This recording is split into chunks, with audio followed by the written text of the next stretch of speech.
Hey everyone, this is Rob. And Michelle. And welcome to Bunebape, your weekly podcast and everything you need to know about old school RuneScape. Alright, so this week up on the docket, of course, as always, we'll be letting you know what we have been up to, whether that be just updates or maybe even some videos. Mm-hmm. And then we'll be going into what's been going on this week, which is actually quite a substantial amount, surprisingly. Yes, actually so much. I don't think a lot of people expected this. It kind of came out of nowhere, but we are going to be going over Deadman Apocalypse, as well as the new skill, obviously, sailing. There is some stuff we need to talk about, which is going to be pretty exciting because it's the rewards. Yeah. And then we'll be moving right on our way into the actual update for this week, which is going to be Forestry Part 1 feedback. Mm-hmm. So some changes that happen, some balancing passes, and then, of course, as always, we'll be ending off on our Q&A. And as usual, I'll let you know, if you do want to participate in the Q&A, feel free to ask us any questions, whether they are RuneScape or personal, any regular questions as well.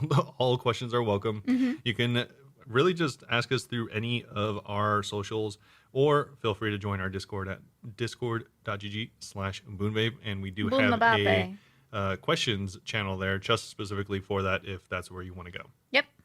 So, of course, though, before we get into any of the exciting stuff this week, Michelle, how's it going? I'd like to say kind of insulting that you're like, before we get into the exciting stuff, let's let Michelle talk. Insinuating that I'm boring. Oh, okay. Putting me down, huh? Okay, so, okay. Yeah, sure. Whatever you want, man. Whatever you want. Whatever you want. Yeah, so what were you doing this week? That's really exciting. Didn't get a single TOA purple this week. Oh, nice. That's really exciting. Didn't get a single Chambers purple this week. Oh, double excitement. Excitement squared. Got my first top purple, though. So, that's cool at least. It was on my 16th KC, I got the Avernic. Nice. Yeah. That's a lot better than not getting anything, or especially Justy. Well, I didn't realize the Avernic was worth so much. It's 80 mil, so it's 20 mil each. Well, yeah. Yeah, I thought it was like 50. So I was like, oh, this is nice. I think it was at one point when I bought it, I think it was lower. I think before TOA came out, it was worth less. Yeah, and then now everyone wants it, and less people are doing it. Yeah, more people want it for, Fang, and then also, less people are doing it, so yeah, exactly. Yeah, also after the cheat clientele got taken off, too. Yeah, apparently there were a lot of people cheating TOB, which is, like, kind of weird, considering it doesn't have, like, the best drops as far as, money value. I was like, they don't, like, their Scythe, that's their big mega rare. It's not close to the same price as a Shadow and a TiVo, so it's always weird to me. But I think that you get drops more commonly in top, and you could do it pretty quick. Someone told me you get Chambers in like 20 minutes if you're like really knowing what you're doing. But the drop rates aren't as good. Yeah, they're more potential, like not trash, but just not as good drops, I guess. Yeah, everyone was like even saying too, whenever I was trying in the bingo trying to go get a purple from Chambers, everyone was like talking like, oh, like purples aren't real there. Yeah. Because they're so uncommon. And like Jake C was on my team, and I like read it out to him and said I was doing Chambers, and he was like, oh yeah, I just wasn't even trying for that. I thought I had a better chance at Dragon Warhammer. Yeah. And it's like not totally off. I mean, you could also scale them, Yeah, I could have scaled it, but I didn't really feel like that. Yeah.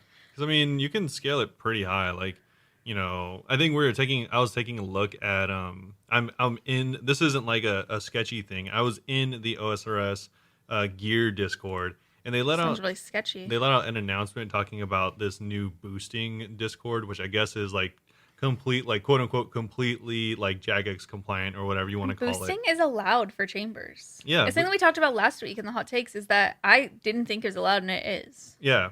So beyond that, there's like an entire like service that is just scaling your chambers for you. Yeah, they take irons too because like they need the drops the most. Oh, that's actually apparently, this is like getting really sidetracked, but that's apparently like a really, as big of a problem as you want to make it be in the iron community, where like irons are getting like essentially just absolutely kitted with like very low KC because they're paying for these services. Yeah, so it's like, obviously, if you have like a 50 to 80% chance to get a purple, it's going to be a lot easier being an iron.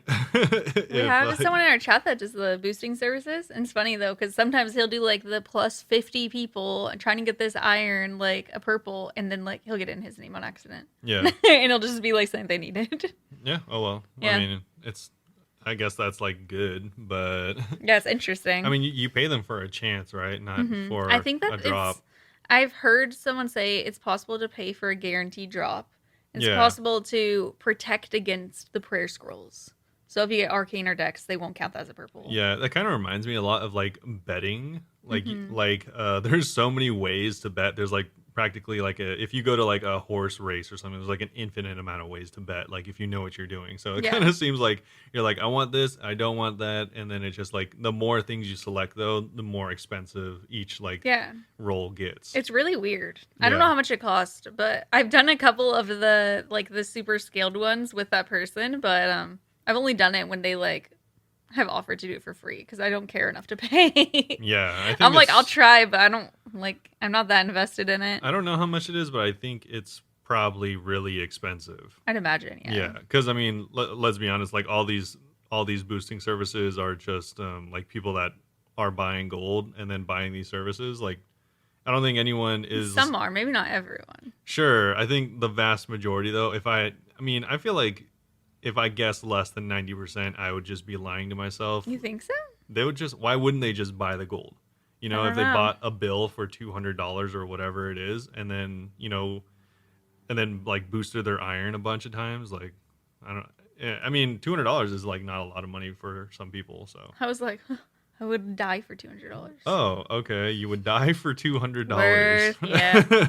Bury it with me. All right. I want to be cremated, burn it with me.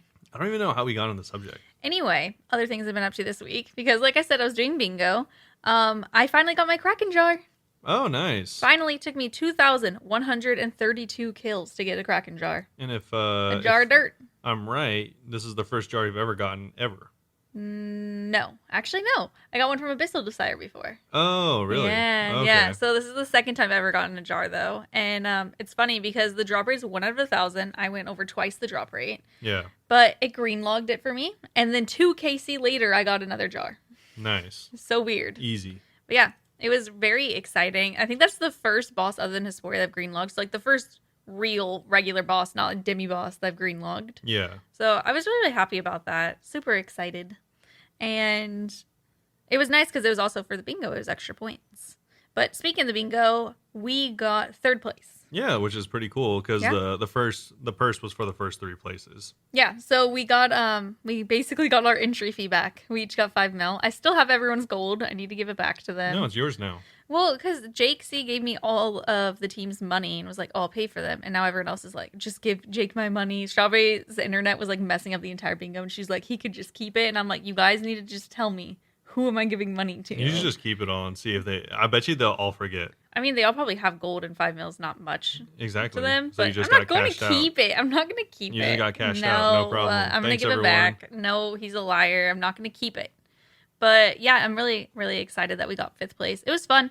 Nunu Nels on Twitch. Go follow her. She's the one who hosted it. It was just a quick weekend thing, and I very much enjoyed it. The weekend thing only was pretty fun too. Yeah, it's nice because obviously, usually events that you've been doing are longer, and obviously anything longer can maybe feel like it's stretching on a little too long.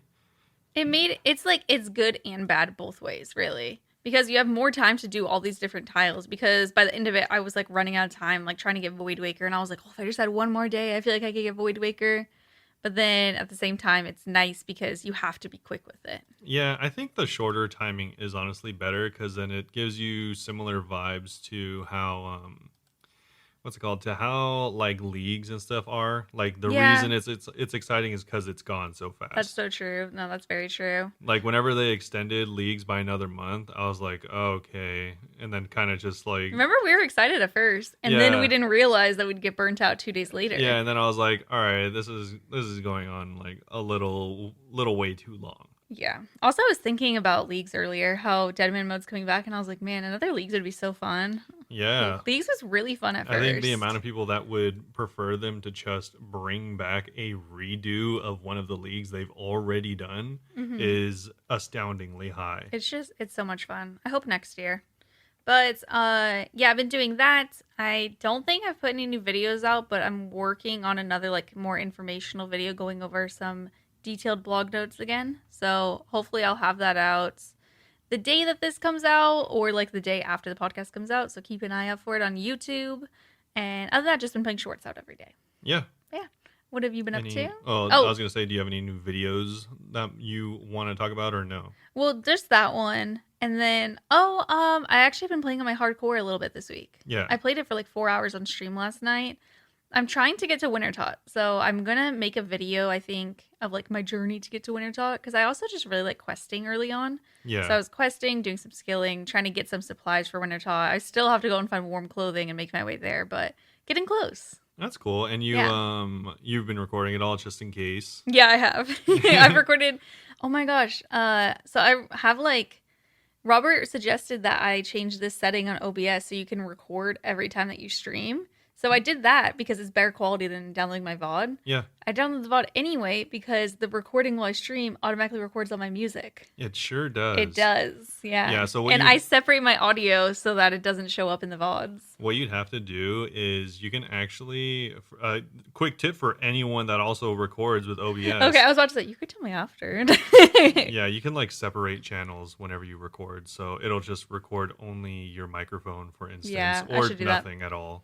Yeah, I'll look into doing that. But for now, I last night just like clipped 4 hours of the stream and downloaded it earlier today. Nice. Yeah. So I have a lot of footage for it, and it's going to be a mix of footage without me on it and then footage from the stream with me on it. Yeah. Which I'm fine with. It's going to be a little weird at first because I've never really done that before, but I think I'll get used to it.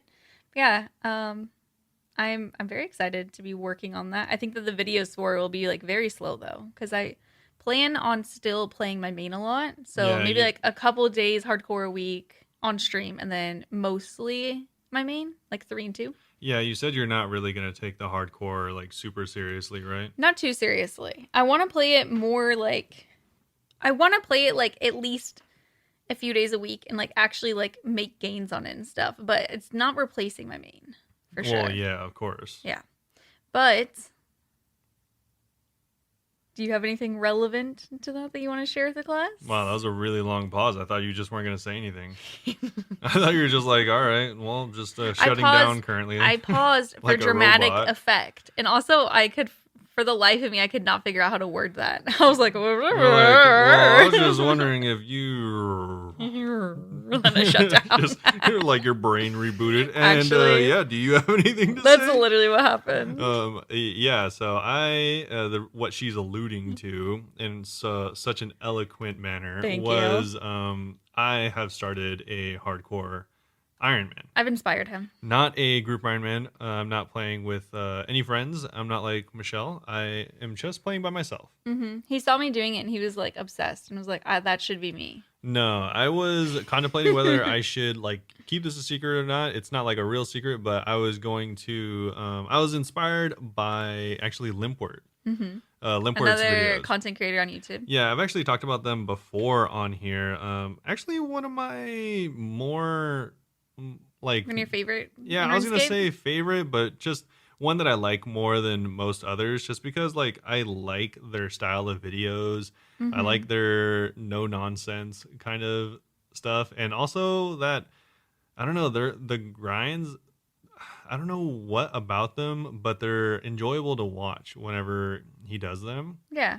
And so I was like, oh, that actually looks fun. And so I wanted to make a hardcore account where the entire point of the account, this is going to sound weird to especially to people that don't play a lot, but an account where I just play in order to enjoy myself while I play. It's not. That's how the games are supposed to be. Yeah, right? That's how you'd imagine. But it is kind of weird. But like even last night I was looking up the optimal quest guide because I was like, oh, I need to do this optimally. Exactly. And that's how I was on my GIM. That's how you were on your main too, That's how I was on my main as well. And I noticed that like every time I logged into my GIM, because I've talked about this for the last 2 weeks about logging into my GIM. And not doing anything. I'll log in, stare at what I'm doing, and then I'll be like, why am I doing this?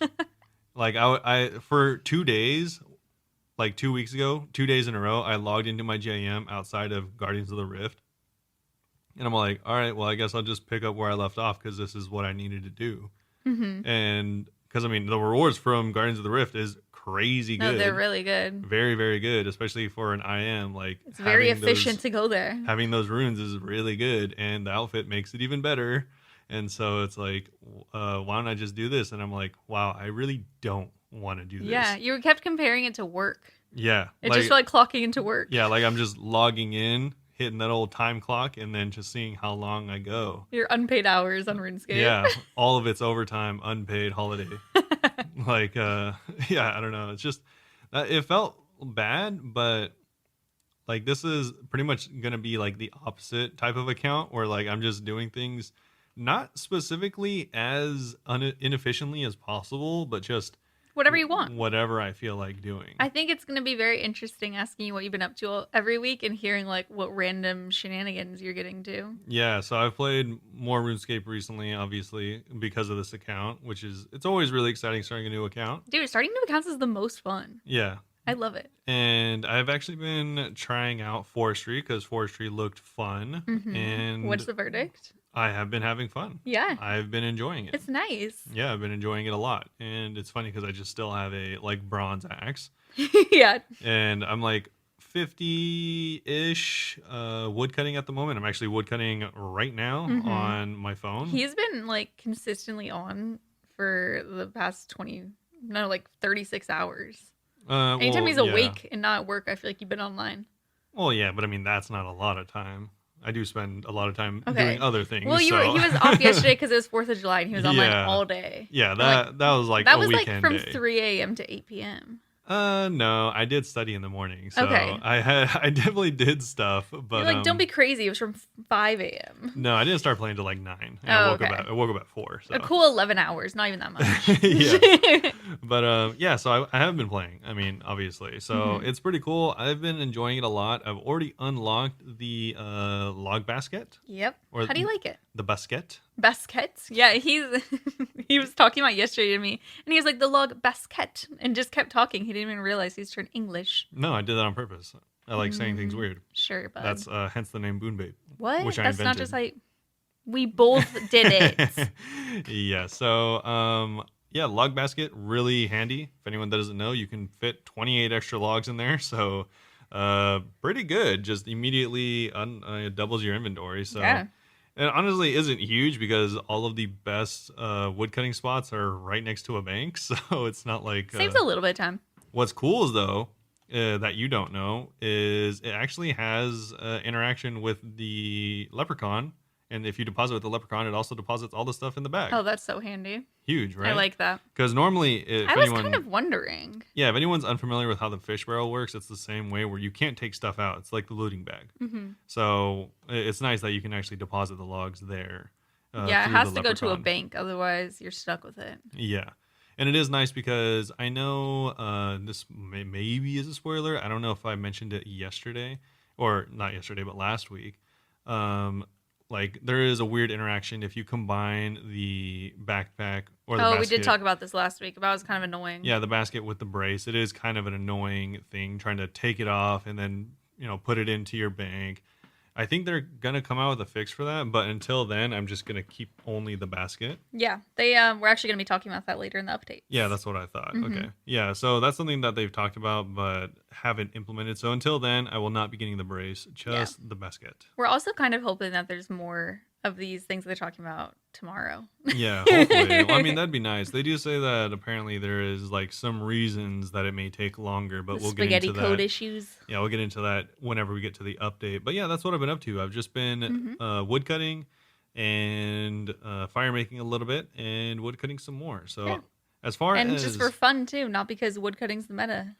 Yeah, definitely just for fun because I mean I haven't even gone to Wintertot yet, and I have like you're not even fire making really, right? No, I don't. I only have 35 fire making because I thought for some reason I only needed 35. But I know, he was telling me yesterday. I was like, I have to get to 50 to go, and he's like, you have to get to 35, and I was like, you're a liar. Yeah, I do like have things I want to do, like goals I want to reach, but it's like not efficient. Like I've already written a lot of them out, and it's very inefficient. You don't want to share them yet, right? No, but some of them include like stealing several thousand chocolate cakes or specifically chocolate.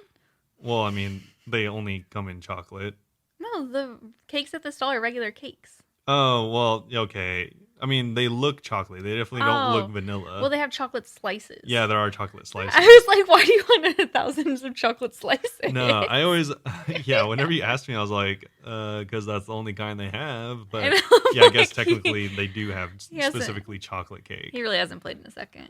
Okay, all right. I was just leaving cakes specifically last night, so I had them fresh on the mind. Yeah, you're like, well, I know everything about this cake stall. Oh, side note, except not because you were getting stabbed by those nights. Anyway, I want to make a real life version of the RuneScape cake with the 2 layers and like the filling in the middle.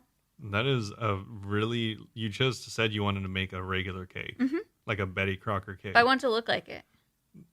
I feel like you thinking there's something in the middle makes it interesting, but all cakes have that. We'll talk about it later because we need to make it. Oh, okay. I think it'd be cool if you made like a compote and then put that in the middle. That'd be cool. Ooh, we should make it and make a video, a cooking video. A cooking. Oh, should that be a new series? Give us cooking with Bunebape. Comment or like cooking with tell us somewhere if that would be a good series where we like make things from the game. I'm sure that has to be something somewhere already. Yeah, but ours you have to be vegan. Well, of course. We make the beef. What do we just make a cake shaped like beef? It's just cooked. It's just burnt beef, so it's like just black, whatever it is Satan, that we make. Satan. Yeah, we're all like, there Tofu. it is. If you had one cooking, this is what it would be like. But I'd kind of like that. That'd be fun. Yeah, that sounds actually like kind of a cool idea. Yeah. But yeah, so I've just been working on the account, and like I said, yeah, some of the stuff that I have in mind include getting like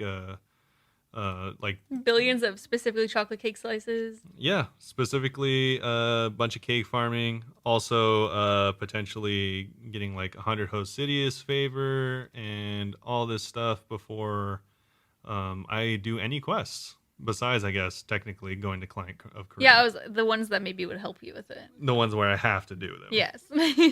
Yeah, so, yeah, not really just doing anything in particular that's good for the account. Just whatever you feel like doing. That is, kind of just interesting. I like how this is like a radical idea for RuneScape, just doing what you feel like doing. Yeah. Also, maybe just get 99s before my first quest is done. So who knows? That'd be hilarious before Fix Assistant. Yeah, just before get 99 cooking first. Before any of the quests are done, maybe just who knows? Maybe I'll get 99 woodcutting with a bronze axe. Who knows? Yeah, but yeah, that's. I mean, if you watched Limport's videos, that's kind of inspired by his videos because I think in his very first video he got 99 woodcutting in a Lumbridge Castle on regular trees. You watched it and you're like, that looks kind of fun. I don't think he used a bronze axe because I think he had access to the axe shop potentially. Oh, okay. Oh, maybe he did because he didn't have access to the merchant to sell stuff. So I haven't seen it. I'm not sure. Yeah, so shout out if you've seen parts of his videos. I've been following his little series where he goes, it's a extreme one chunk Iron Man. Oh, he has to get 99s before moving new areas, right? Yeah, he had to get 99. So he can't buy a new axe. No, so he's moved on since then. Oh. But yeah, so I was saying he couldn't move to a different area because I don't think the guy that you trade to is in the same square, so you wouldn't have enough money to buy it from the axe guy that's right there. Okay. And he had to get 99 because that's where you get the cape. Oh, yeah, duh. Yeah. Okay, that's cool. Yeah, so you've talked about the video before for sure. Yeah, so definitely not going to be grinds on that level, but no, God no. Yeah, just stuff that'll be fun and grindy naturally. Yeah, I'm excited to see where it goes. Yeah, so I think that is the longest update I've ever had. Let's move on to something love it, though. That is not that, and that is going to be Deadman Apocalypse, which I unfortunately know nothing about, so Michelle is probably going to be taking the wheel here. Yes, I am. Before I get into that, I did want to say they released a little bit of like a mini roadmap. So Desert Treasure is now scheduled to be out July 26th. And then August 19th will be the Summer Summit, and Deadman Mode will be in late summer. But anyway, Old School's most brutal game mode is back right on time for imminent destruction. Step into Deadman Mode once more to level, loot, and do battle with bosses, players, and a threat on a scale that Gilnor has never seen before. Never, ever. WMDs, brother. Yo, I'm actually so excited about this. It's oddly poetic for Deadman Mode to have been reborn, only to be out the Doomsday scenario the next go-around. Luckily, if you enjoyed Deadman Reborn, then you're gonna have a lot to love in Deadman Apocalypse 2. That was a struggle for me. Yeah. I'm so excited I can't even speak. Also, it's funny, like, they're talking about all this, and I remember when they first, released a screenshot of the name, which was earlier, I think this week, like really Yeah, early this week or this last week. week.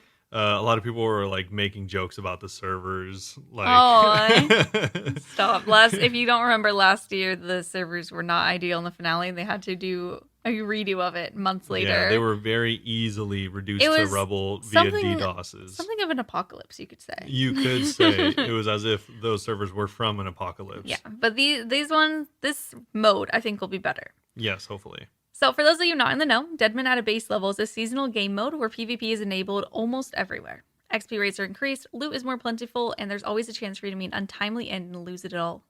The ultimate goal is to progress your account over the course of a few weeks and grow powerful enough to become the last man standing. So let's start with the most important bit. What sets Deadman Apocalypse apart from the Deadman of days gone by? The Wizard's Tower reports disturbances in the abyss. Missing person reports are on the rise, and citizens all over the world are claiming to have seen monsters, the kinds you only hear of in stories or beer-fueled tales of bravado, stalking the shadows. Ghouls, ghosts, and demons. Mm-hmm. Every day, at regular intervals, breaches appear across Gilnor. Think of a breach like a tear or gap in Gilnor's reality. Breaches can crop up in any dangerous area in the world, meaning anywhere PvP is enabled, and will spawn in both single and multi-combat locations simultaneously. Once a breach appears, boss monsters will begin pouring through and into the real world. The likes of Garage Door, KBD, or even Jad might find themselves wreaking havoc on Barbarian Village or skulking the wilderness north of the Grand Exchange. Nice. Mm-hmm. It's up to you to get to these breaches and put these monsters down. Output enough damage and you'll earn yourself the chance at scoring some exclusive, extremely powerful loot along with the vast quantities of regular loot. So it's in your best interest to gear up and get to blasting those bosses, or to put other players in the dirt to improve your odds of coming out on top. While these regular breaches certainly need tending to, they're more manageable for large groups of adventurers. Alarmingly, the Doomsayer believes that there will come a time when these breaches burst into being all across Gilnor with absolutely no sign of stopping. With annihilation seemingly inevitable, it's up to you to do everything in your power to go down in the history books.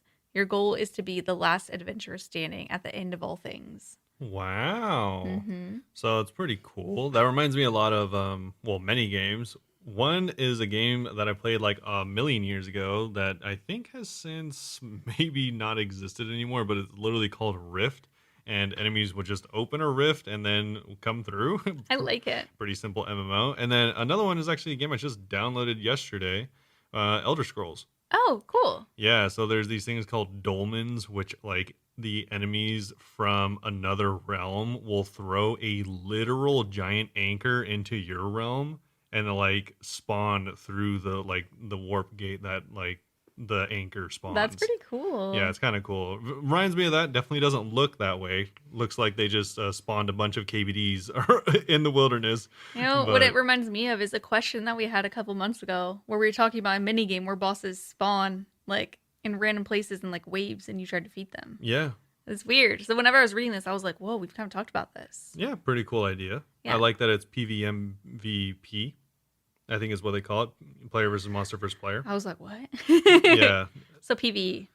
Player versus everything. Well, I guess if you want to do it like that. But usually if it's specifically something like this, then, I mean... It's the more dramatic name. Yeah. Speaking of dramatic, everything I just told you was pretty dramatic. So a little bit of a boiled down version of that. A few times per day, you'll be notified about breaches due to appear in the world. Head over there, fight bosses for a chance at powerful loot. Fight players to knock the competition down a peg and ensure you're dealing more damage than others at the breach. At the finale, breaches will appear all over the place and monsters will wash over Gilnor. Fog will slowly creep in and force players to a final area. Fight bosses and each other in the final area until you're the last player left standing. So I thought this was really interesting, especially because Robert and he hasn't read these notes yet, and he was talking about the last Deadman mode about how he didn't like all the 1v1. And I was like, hey, that's perfect. It's not going to be 1v1 this time. Yeah, so I think we were recounting the last Deadman, and it was just a lot of, obviously, 1v1s at the end. That's all the finale. Last, I think, 500 players did. It was 2,000. Okay. Holy moly, that was way more than I saw. I think. I mean, you're probably right, but I kind of started watching later and still got bored incredibly quick. So glad they're not doing that this time around.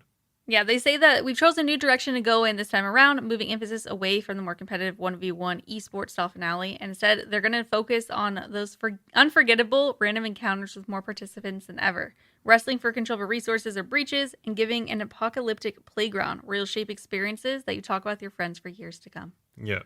That isn't to say, though, that 1v1 finales are gone forever, but this is the direction that they've chosen to try out this time. Yes. Yeah. So hopefully it goes well. I mean, I think it sounds more fun, personally. I agree. Everyone taking on the bosses, but you're trying to do the most damage and killing people. I mean, it sounds kind of fun. I think it might potentially like be in their interest to like have them offline and then upload the video of it afterwards. Rather than live again? I mean, you know, that won't fix everything, but I feel like there's a better chance if it's not being live broadcast that they end up just, you know, not attracting so many people. I mean, okay, let's be honest. The people participating probably had a hand in it being DDoSed to some extent. You think so? I don't think someone randomly DDoSed Jagex. I think like, you know, one of the clans or, you know, someone participating, something like that. I don't think it was a random individual by any means. Well, I don't think it's like random. I thought it was just someone who watches and wanted to mess with it. I mean, not necessarily someone in it. Potentially, but I mean, it doesn't matter. I feel really. like the likelihood of that to me seems low. Mm-hmm. Like it seems a lot more likely that someone lost or something, or you know, had like some vendetta against whoever was in the finale, because it only started getting DDoSed whenever it was like getting lower on the player count. That's true. And so I feel like there might be offline less risk.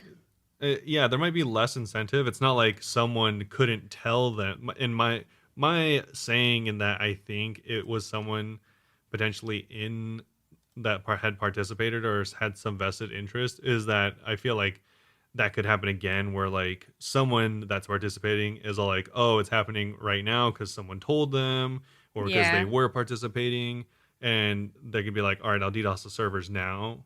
But potentially there would be less incentive for them if like, you know, it wasn't in the video and it wasn't live broadcast. Yeah, it's not as disruptive if it's not live.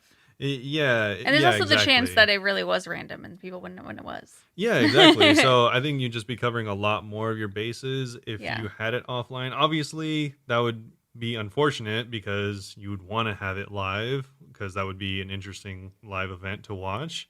But I personally, obviously, I don't know what the PvP community would have wanted, but I would have thought it would have been a lot better for everyone involved if that didn't happen. Well, yeah.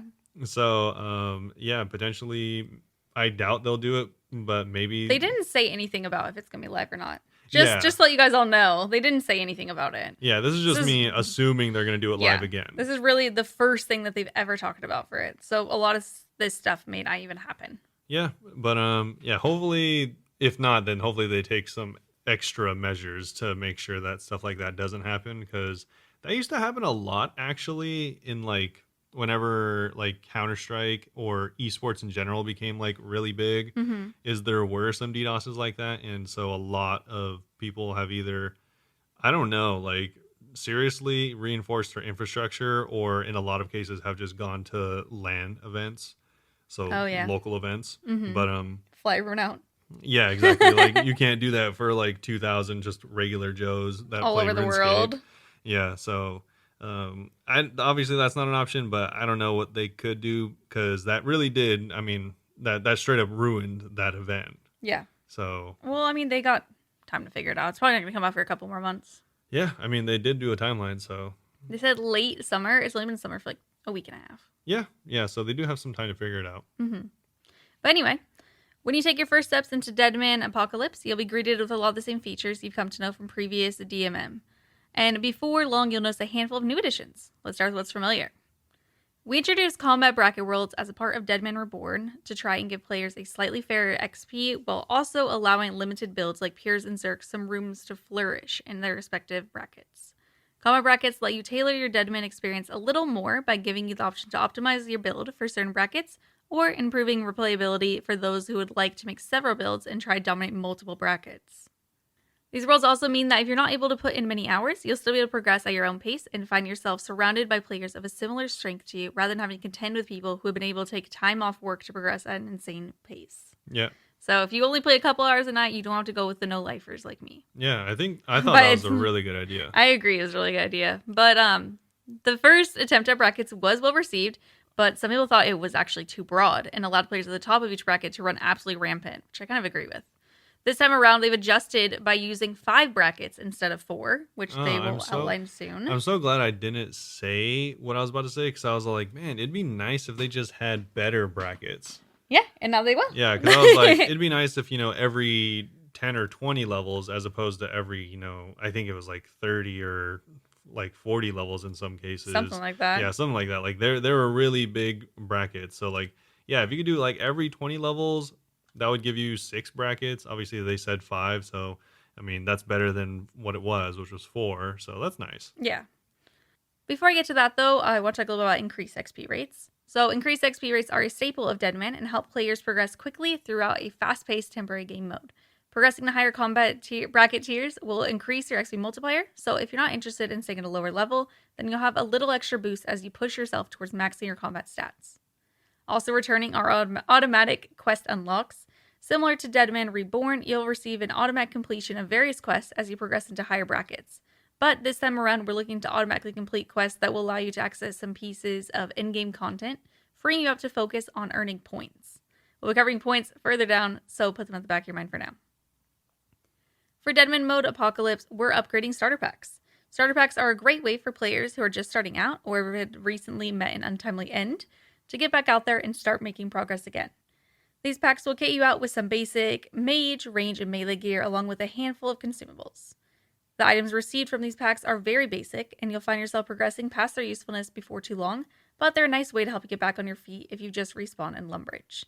These will be placed in your inventory when you start out or when you respawn to make sure you can't miss them. With all that in mind, time to break down these combat brackets. So please note these are subject to change, just like everything else here. Yeah, literally everything is subject to change. This is the first time that they're ever mentioning this. Like, anything could change. The first one, level 3 to level 50. This will give you 10 times the combat and skilling XP. Your starter pack will contain a fire staff, runes for fire strike, a willow shortbow, bronze arrows, and a mithril scimitar. Next is 51 to 70. Again, you will be receiving 10 times the combat and skilling XP multiplier. Starter pack will contain a fire staff, runes for fire blast, a maple shortbow, mithril arrows, and an adamant scimitar. 71 to 90, you will get 15 times the combat XP multiplier and 10 times the skilling XP.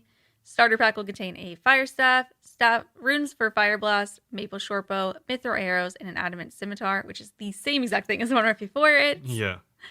Level 91 to 110, you're going to get 15 times the combat, 10 times the skilling XP.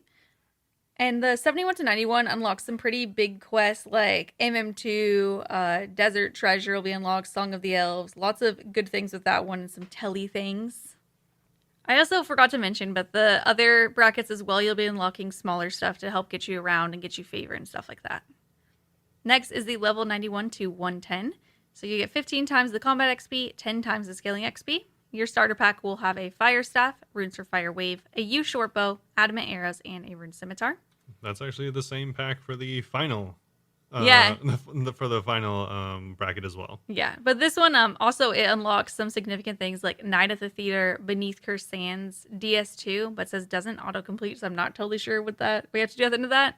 Yeah, but some really big ones. I wonder why it doesn't autocomplete. Maybe it just gives you enough to unlock Vorcab. There's probably something at the end you have to do. I just don't remember the quest personally. Yeah, I'm not sure. Yeah. Finally, though, level 111 to 126. You'll get 15 times the combat, 10 times the skilling.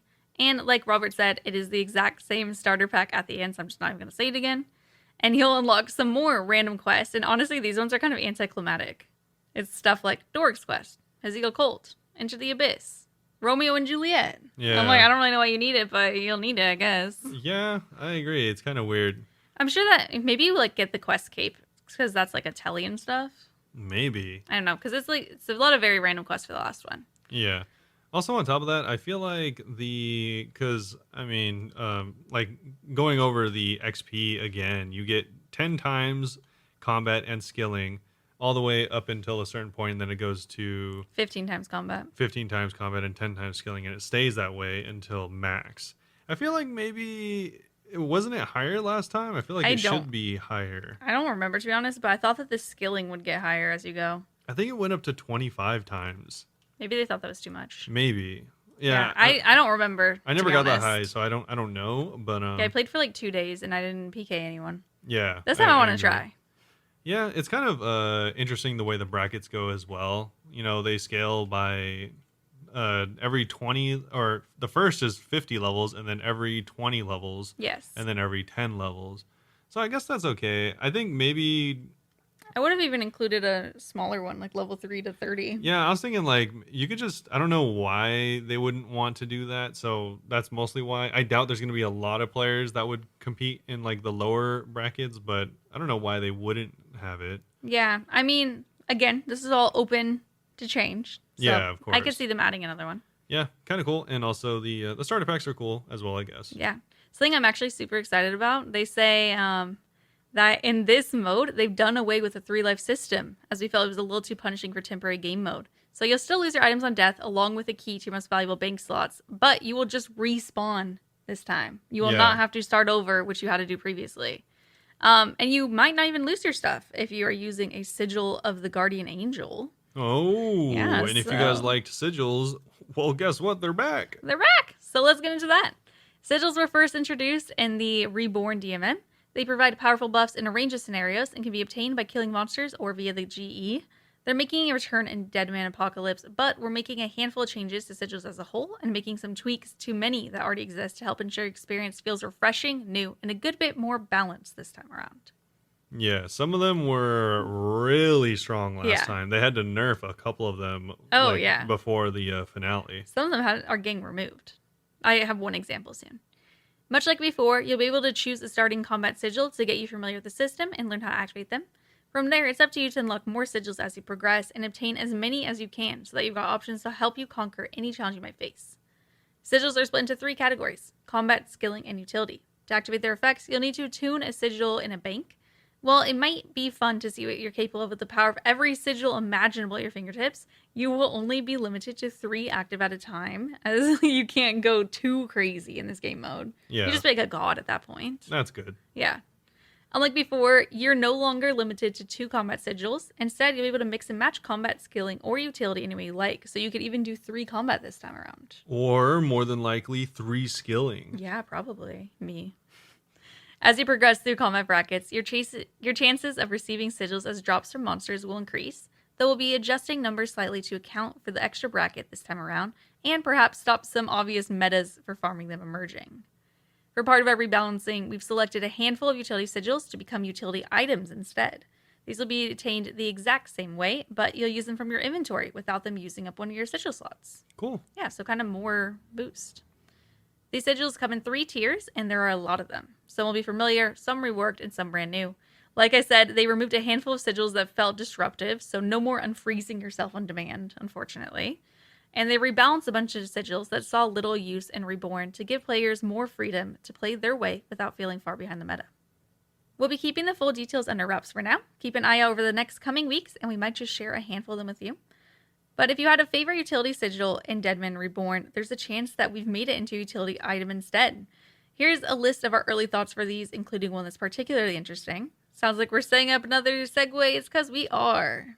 It's funny because I'd never seen. This is going to be one of the How to spell segue? Few times where I'll feel like you, where I've never seen the word segue written. So I just thought they mistyped league and they just put Sieg on accident. I saw it too and was like, that's how you spell it. Interesting. I had to read the context to understand because I saw that I was like drawn to the word and was like, what is this? It's weird. Yeah, I've never seen it spelled. Yeah.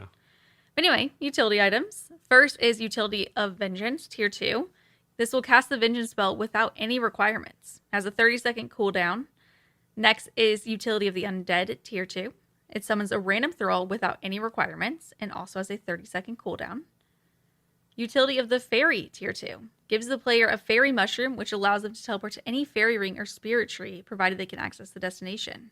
That's actually really nice. Utility of High Alchemy, Tier 2. Acts exactly how clicking on the High Alchemy spell does, however does not require runes. Pretty nice. Yeah. Utility of Advanced Weaponry, Tier 3. Gives the player a random blighted weapon.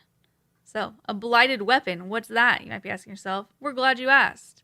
Yeah, so yeah. And then they don't tell you immediately, which is kind of funny. I mean, they don't, but it's like 7 paragraphs about blighted weapons. No, okay. They even say, before we can probably answer your question, we're going to talk about what happens at the end of Deadman Apocalypse. I'm like, why did you even segue? Okay, terrible segue, but... I know. Whatever. So we've seen requests over the past couple of years for a reset of World 345 for the permanent Deadman mode. We've had a number of discussions about this in the past and ultimately haven't been comfortable pushing a big ol' reset button due to the thousands of players who've made what they thought would be permanent progress on World 345, many of whom still log it fairly often. People asking to reset it, that's actually so funny. Can you imagine if our main account, someone was like, reset it, and they're like, okay, you just lost everything. Well, I mean, don't they have the boosted XP rates in that server? I have no idea. I haven't been to it. Okay. If they do, then I can understand. If not, then yeah, that's weird. Probably, but you still have to grind for drops. Yeah, for sure. On the other hand, it's difficult for people just starting out in World 345 to catch up, since many players are so far ahead and the world is extremely competitive in nature. We're posing a middle ground for the seasonal Deadman and future seasonals. We'd like for players to have the option to play Deadman Apocalypse and then merge their account into the permanent Deadman mode world. Oh, okay. So kind of like how Fresh Start was? Yeah, a little bit. We understand there's a pretty big difference in how Apocalypse will function compared to how World 345 functions, but we feel this is an exciting opportunity to boost activity and the economy, which will hopefully impact World 345 positively. This means that next time a seasonal rolls around, you can start fresh on your current character or preserve that progress and play the seasonal on another character to emerge down at the season's end if you wish. Again, this is another just idea. Let them know what you guys think of this. Yeah, seems okay to me. Yeah, and now I can get to blighted weapons, which they segued to too early. So, blighted weapons are something we're planning to experiment with for the very first time. On obtaining a utility of advanced weaponry, which is what we were talking about earlier, you'll be able to use it and receive a random blighted weapon. These are versions of pinnacle weapons like the T-Bow, Dragon Claws, the Shadow, Scythe Averter, etc. that aim to power you up in the short term. Any blighted weapons you have at the end of the season will be lost, meaning they will not be merged into permanent Deadman if merging is something you'd like for us to do. Of course, if you earn the normal equivalent of these items, you would be allowed to merge it onto it. But being spooned some of the best gear in the game from utility item and then transferring it over doesn't feel fair to anybody who might have been chasing these drops for a while. Okay. Yeah. So if you actually get raid and get a T-Bow, you could take the T-Bow, just the blighted one from this. To add to this, while we'd like World 345 to see an economic boost in terms of supplies and more common items, we don't want to flood the permanent world with in-game gear. Blighted weapons are a great way for us to keep the seasonal fun and fast pace while also protecting the permanent Deadman economy. Next up, they go on to talk about the point systems and rewards. So without a 1v1 finale this time, what's up for grabs and how can you grab it?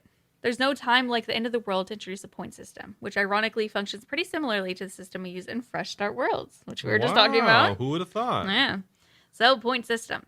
First added as part of Fresh Start Worlds, we'd like to add an achievement system to Deadman to reward those of you who get out there and get results despite the brutal landscape we've come to know and love. In Deadman Apocalypse, you're under threat almost constantly. So it stands to reason that if there are points up for grabs, you'll be able to get them by doing just about anything. Clue scrolls, combat achievements, achievement diaries, pet hunting, quest points, boss kills, scaling, and PvP will earn you points to some degree.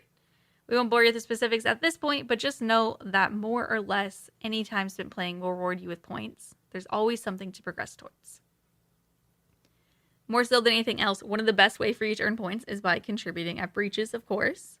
Coupled with the loot available to you, it's always in your best interest to try and get to any of the breaches that you can, so you can stack up on points, assuming you're able to stave off other players long enough to dish out some damage to the bosses pouring into Gilnor. This also gives you other ways to compete with each other. Perhaps you and a group of friends find a way to earn points rapidly and take it upon yourselves to hold the content down. Then word spreads and you're competing with other teams or clans. Then the spot becomes a war zone and we got to weigh up competing or innovating another method. Work together to come out on top or go at it alone and see how you stack up versus organized groups and clans. It's up to you how you do it, but you'll always have some goal to chase, which I like. Yeah, because sometimes you just don't know what to do. Remember that breaches will appear in both a single-way combat area and a multi-combat area simultaneously. So even if you're playing solo, you'll be able to score heaps of points and some lovely loot if you're not ready to contend with organized groups. I will certainly probably just be going to the single areas, personally. Yeah. I will probably just be playing my hardcore, but this sounds good.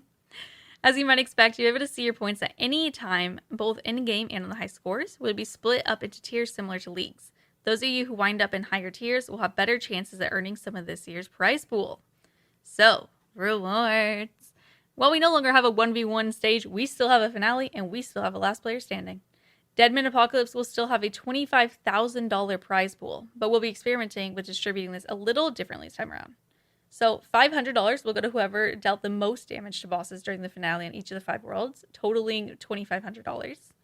$500 will go to the last surviving player at the end of the finale on each of the 5 worlds, totaling $2,500. The remaining $20,000 will be split into 40 prizes worth $500 each and distributed among players who achieve the highest point tiers. Actually, I kind of like this a lot more because last time it was just like ridiculous prizes for like not a lot of people. Yeah. This seems more fair, I guess. Yeah, this seems more interesting. Yeah, more interesting. More people would be willing to try because I was just thinking now I feel more willing to try and like get a lot of points. Yeah.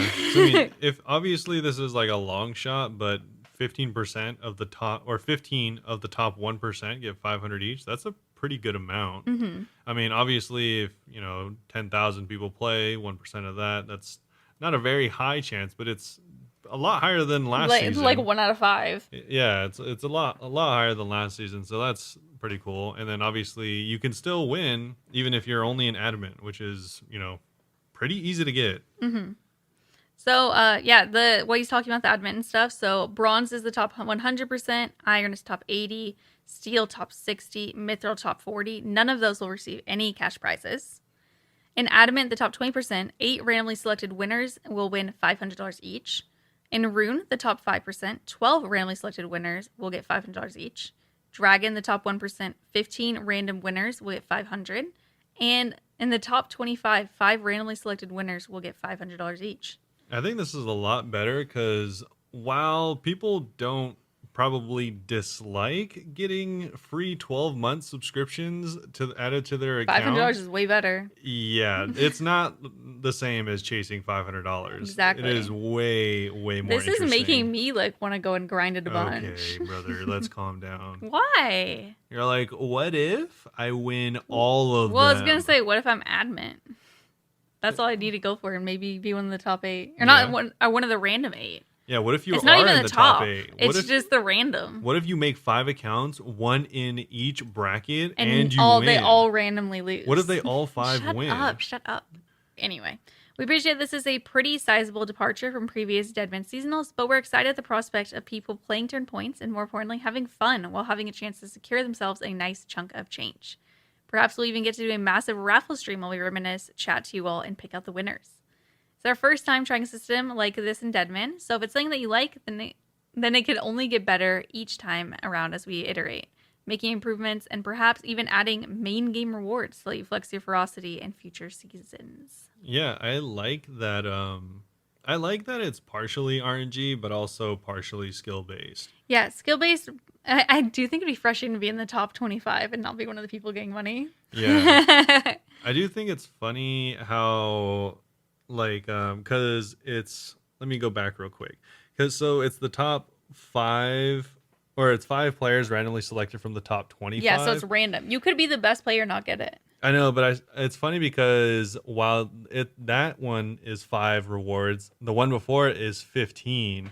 So, I mean, proportionately, that makes sense, I guess. But also, it kind of feels like maybe a slightly higher percent than what is that, 20? I'm not going to do math right now, but what you're saying is it might make more... You might have a better chance of getting money if you're an adamant... rune rather than dragon. No, I was just saying it might feel kind of bad for the contestants that, because I feel like the top 25 is a much bigger deal than the top 1%. Oh, yeah. The top 1% is probably actually quite So I feel like maybe they should have added more winners to the top 25 or... They should have just done top 10 and given it to all the people in the top 10. Maybe, I don't know, but yeah, I don't know. I think it's good. I just think like maybe it could have been more winners in the top because I mean, obviously it is RNG, which is like nice to some extent, but also maybe reward skill a little bit more. But I don't know. That's just a small thing. But yeah, we hope you've enjoyed reading about Deadman Apocalypse and that you're excited at the prospect of jumping back into old school's bloodiest seasonal game mode to date. Understandably, many of you will be containing your excitement until it actually happens or strapping in for a long wait. So those of you expecting a long wait, we regret to inform you that Deadman Apocalypse is going to begin in 2 months. That is not bad at all. Yeah, that is still a long wait, but not as long as Jagex long. Yeah. So make your preparations. The end times are coming. And make sure to go check out that survey if you have thoughts. Yeah, so Deadman Apocalypse seems Mm-hmm. pretty cool.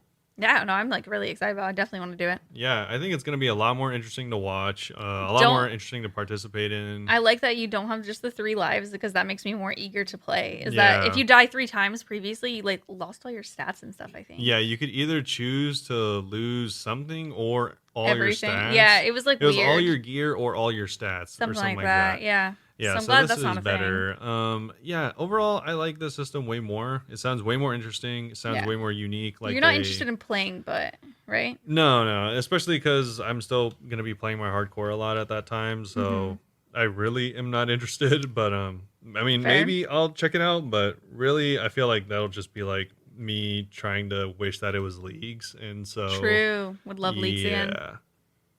And like I said at the start of the pod, this is kind of a jam packed week. So if that Mm-hmm. wasn't enough, we actually have a ton of rewards from sailing to go over.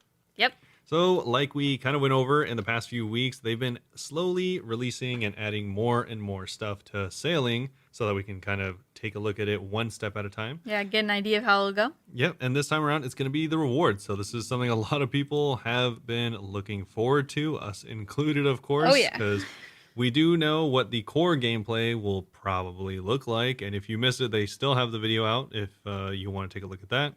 And now they have a video on what you are going to get from sailing. Potentially, of course. Potentially, obviously. And all of this is not custom assets or anything like that yet. So these are just mostly ideas. Yet again, they partnered with Gentle Tractor to make some infographics, which is what we're going to go off of Mm-hmm. and what we went off of last time. The As infographics always, are nice. if you want the full detail on every single thing that'll come out that we might skip over because it's not in the infographic, we do have links in the description of the podcast episode on YouTube, or you can just simply go to the news section of the RuneScape site. Mm-hmm. And besides that, we are going to jump into sailing, the skill and its rewards. Yay. Welcome to the third part of refining the sailing skill, where we'll be covering the topic of rewards and asking ourselves, what purpose does sailing serve and what can you get from the skill? New skills present the new opportunity to offer satisfying reward spaces unlocked by leveling up, be that a new item to use, a new activity to do, or a new area to visit. Sailing can naturally do all of these things by opening up the ocean as an explorable location and filling it with all kinds of new and exciting things. To start, we'll take a look at what makes up an oceanic point of interest that you can access via sailing, as well as seeing what can come from the various sailing activities themselves via item and area interactions.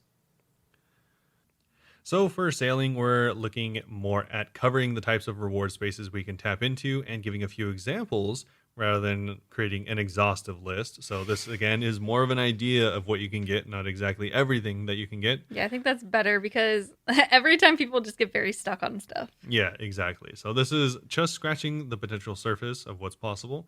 And as always, this is all going to be pulled separately. So there's still a lot of specifics that would need to be discussed. And like I said, pulled separately. So don't get too hung up on anything that you do or don't like. Mm-hmm. So we're going to jump into points of interest. And this is going to be done with oceanic discovery. Discovering new islands and points of interest around the ocean has been a much requested feature naturally. So naturally, we're going to make it a significant portion of the sailing skills reward output. When it comes to populating the seas, we're often inspired by community creations and would love to continue collaborating with everyone to share ideas on types of places you'd like to visit. Almost anything imaginable could be considered, so be sure to let us know what you want. So this is a community example of the Western Sea made by Temple or a Gentle Tractor. And there's also an example of the Eastern Sea by Ninja Pig. So if you want to check out what they potentially are going to include in the Western and Eastern Sea, pretty cool. One thing I thought was really cool was on the Western Sea, there's part of it that says Great White Shark. And I'm like, okay, intrigued. And the Endless Storm. Yeah, that should be the raid. The Endless Storm, if anyone's familiar with the Maelstrom from World of Warcraft. Very similar. Also, there's places called Shark Reef, Strong Current, Kelp Serpent, Sunken City, as well as the Gigantic Shipwreck, New Islands, as well as Dragon Tooth Isle, which is, I think, already a place, right? Yeah, that is. And the Shadow Reef's new. We have the Wobblegong Reef. These are just community names. Yeah, so tons of different smaller places. One thing we've heard from your feedback is that given the choice, you'd like to visit multiple smaller points of interest rather than just one big one. Definitely. So that is hopefully what they're planning on doing. We agree, as this approach lets us build up strong foundations while leaving plenty of room for additional sea expansions post-launch. Mm-hmm. How much would it suck if they're like, we added 2 islands? 2 islands. Like, what? One on the east, one on the west, and they're identical. But something that's not identical is the Great Conch. I love this idea. Discover the location of a hidden island known as the Great Conch, home to an oceanic turtle tribe. So think of Master Oogway, but a little waterier. They're humanoid turtles. Yep. I love them. Intermediate sailors can take on an investigation port task to locate lost shipment near Corsair Cove. Upon investigating, you'll find a member of the turtle tribe called Floopa. Floopa. That's a cute name. Help her reach the Great Conch by navigating through challenging waters, then befriend the locals by assisting to restore their village. On the Great Conch, you might find the following: a new fletching technique, wood cutting trees and log types like rosewood. Ooh. Also, slayer monsters that terrorize the locals, such as griffins. That's fun. Kind of surprising griffins weren't already in the game. Every time they add like new animals, it's just always like, oh yeah, that's not in it. Like whenever they're talking about adding like tigers as just like random things around, I'm like, oh, they're not tigers in this game? Yep. And they do say that the Great Conch is just one example of what can be found while sailing. So we look forward to populating the ocean. Yay! Also, they are, kind of just mentioning new resources. So they go further and talk about all the different types of resources we could potentially find. Of course, none of these are final, so make sure to keep that in mind. Yes. You'll find plenty of new resources, though, at the oceanic points of interest, or by engaging in sailing activities. They can simultaneously fill new reward spaces used internally with sailing, or they can empower existing skills by offering external functions that serve the wider game.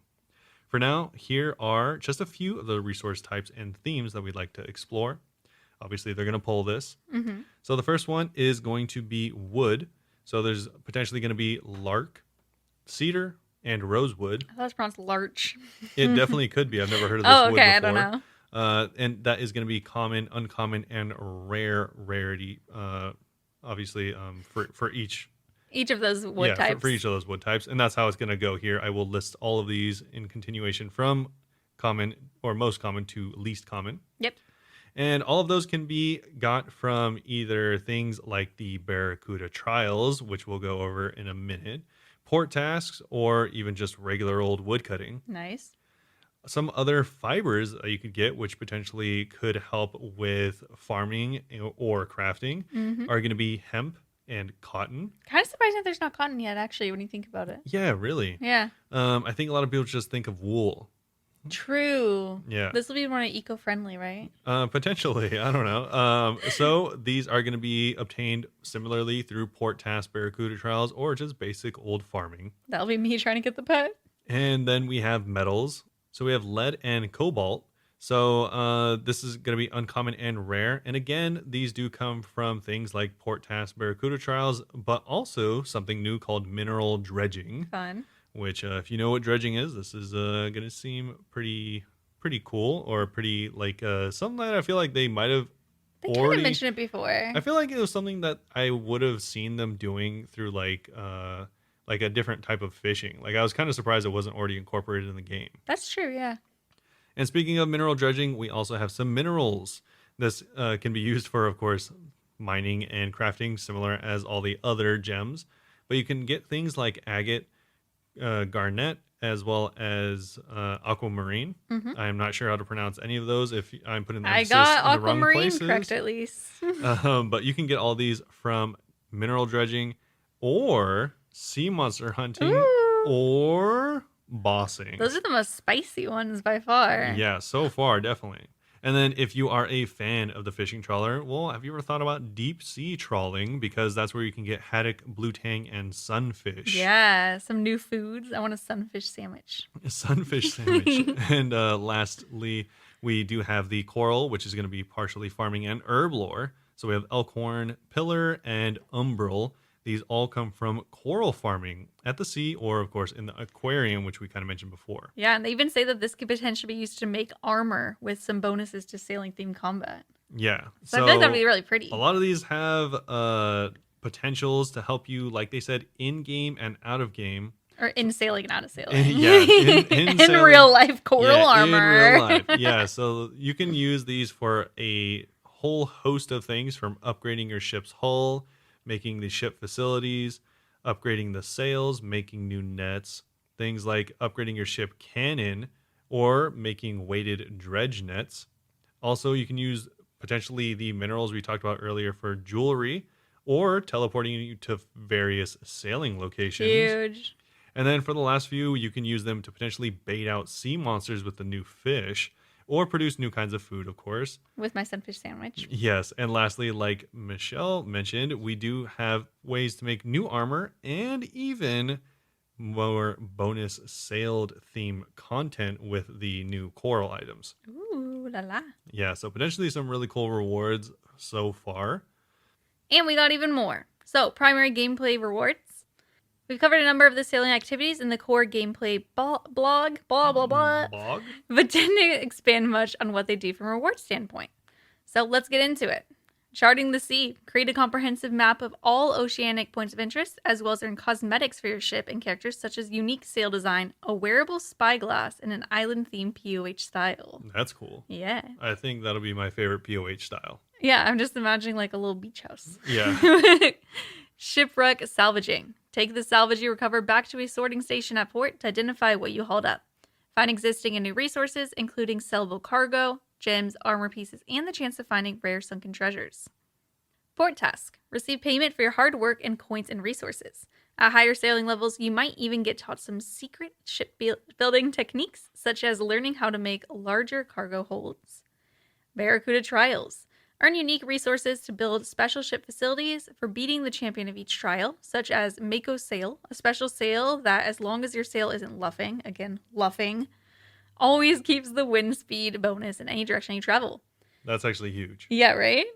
Ship combat. Defeating pirates and other ships out at sea nets you loot, such as money and ship weapon materials. We've also seen some player requests for a new cutlass weapon. We think ship combat could be a good place to reward such a thing. That's kind of funny. I never thought of pronouncing cutlass like that. Is it cutlass? I was reading it very literally. Yeah, as far as I know. Like I said, a lot of these words, I don't know exactly where we to don't put say the it out loud. emphasis. Yeah. Also, going through these kind of makes me realize that if they don't put like a moderate amount of like references, like hidden references to One Piece, I'd be kind of sad. I think they're going to for sure. Yeah.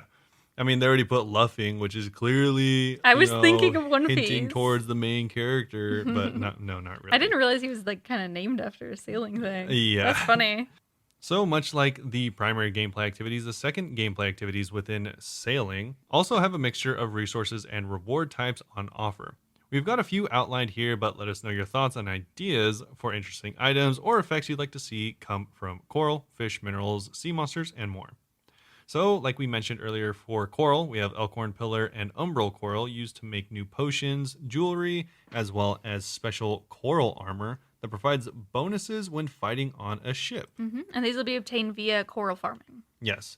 Then we have deep sea trawling, which of course gives you the haddock, blue tang, and sunfish. You can also use this as bait to lure out monsters or sea monsters, or cook them just for normal food processing. Sunfish sandwich. Exactly.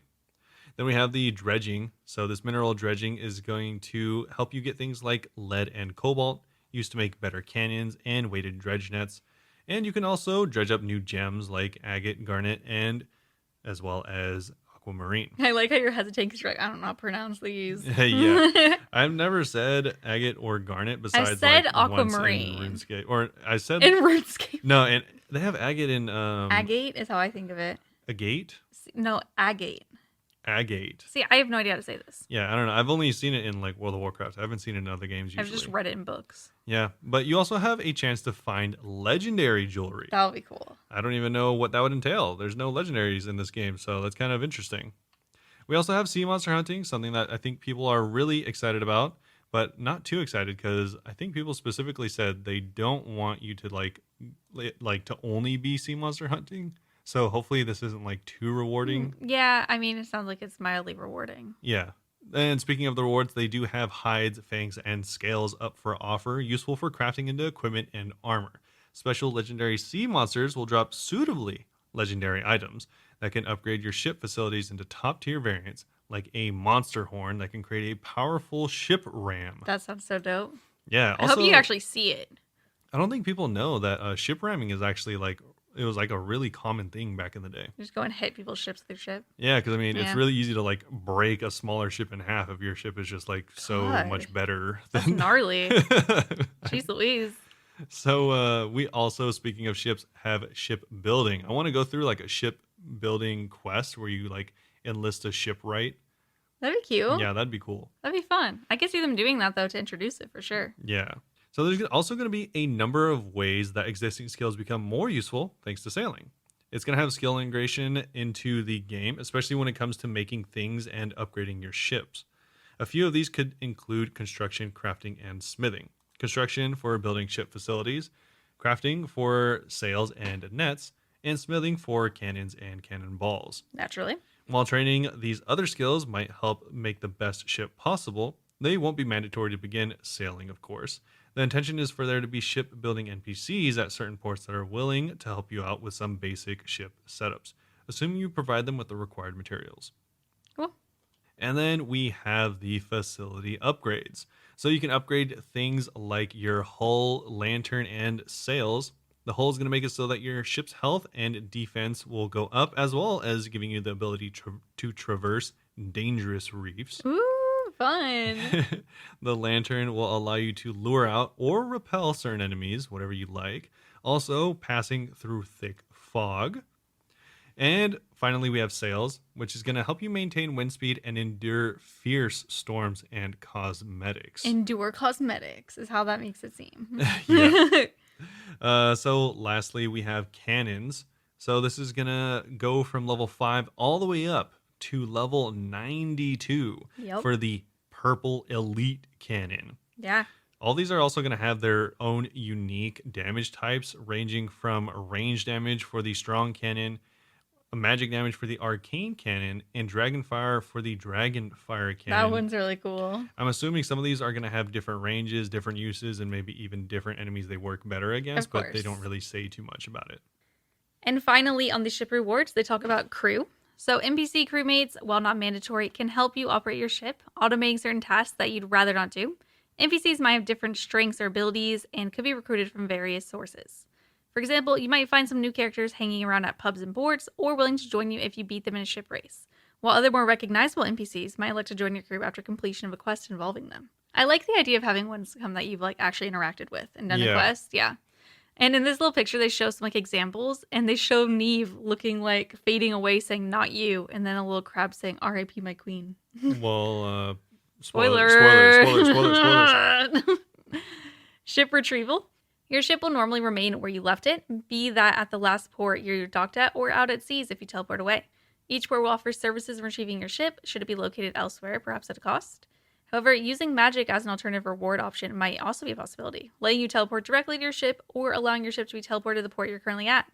In addition, a popular play suggestion that I love and that they love is magically putting your ship in a bottle. So this way you would be allowed to carry your ship with you in your inventory, letting you uncork it to retrieve the ship at certain locations. Yeah, pretty good. I just good idea. Really like the image for the ship as well. I think it looks really cute. Yeah, instead of doing it how you would imagine, it's literally just like a bottle of water with a ship in it. Yeah, it's really cute. It looks like a vial. Yeah, I think a lot of people are imagine a traditional, a wine bottle set sideways, sand on the bottom, boat in the middle. This is a little vial with water and a little ship floating on it, and I think it's cuter. Yeah. Finally, we have the summary to wrap everything up. So as far as the reward space, that is pretty much all of it for the sailing skill. We've intentionally held back some of the details this time, so we don't want to overly fixate on a very specific item or effect, instead opting to leave things open for more of your amazing ideas. We'll also go a lot more into detail on each potential reward, including pulling every significant reward separately after the sailing lock-in pull. Alongside that conversation, we'd look to cover additional topics on a case-by-case basis, such as which pieces of reward content requires a sailing level for anyone to access and which ones don't, instead letting you tag along with a friend as a passenger. I like that. Yeah. If you have any feedback or further ideas for rewards you'd like to see come from sailing, then let us know by taking part in the dedicated rewards survey. You can also find a link for that in the information and an awesome video overview, all contained within the full blog post. Like I said, we're not reading that, we're reading the infographic. Yes. So if you want to participate, make sure to check that out. As we enter the final stages of the sailing refinement process, next time we'll talk more about sailing how it fits into the wider game during the lore and integration topic. That would be really fun. Yeah, probably the most boring section. Am I right, dude? I think it'll be cool. But also, we're liars. We said that we're only going to talk about the infographics things, but there's actually one more thing I wanted to talk about on this note, which is cosmetics. Because it's something that we've speculated a lot, like, will there be cosmetics for it? Well, no, there will be, for sure. There will be. So sails, for example, would be prime fashionscape territory. You could unlock and combine different colors, patterns, and icons. You could even use your clan colors and icons on the sails. Imagine a whole clan armada out at sea. Just a bunch of cats, because ours is cats. Yeah, ours is cats. We're keen to tie cosmetics to achievements so that when you're flexing your in-game prowess as well as your sartorial elegance, yeah, that's a word. The myriad Max Cape variants have shown us that you love showing off, so let's create more opportunities to do so. For example, slaying one of each type of sea monster might unlock a special Kraken icon that you can display in your sails.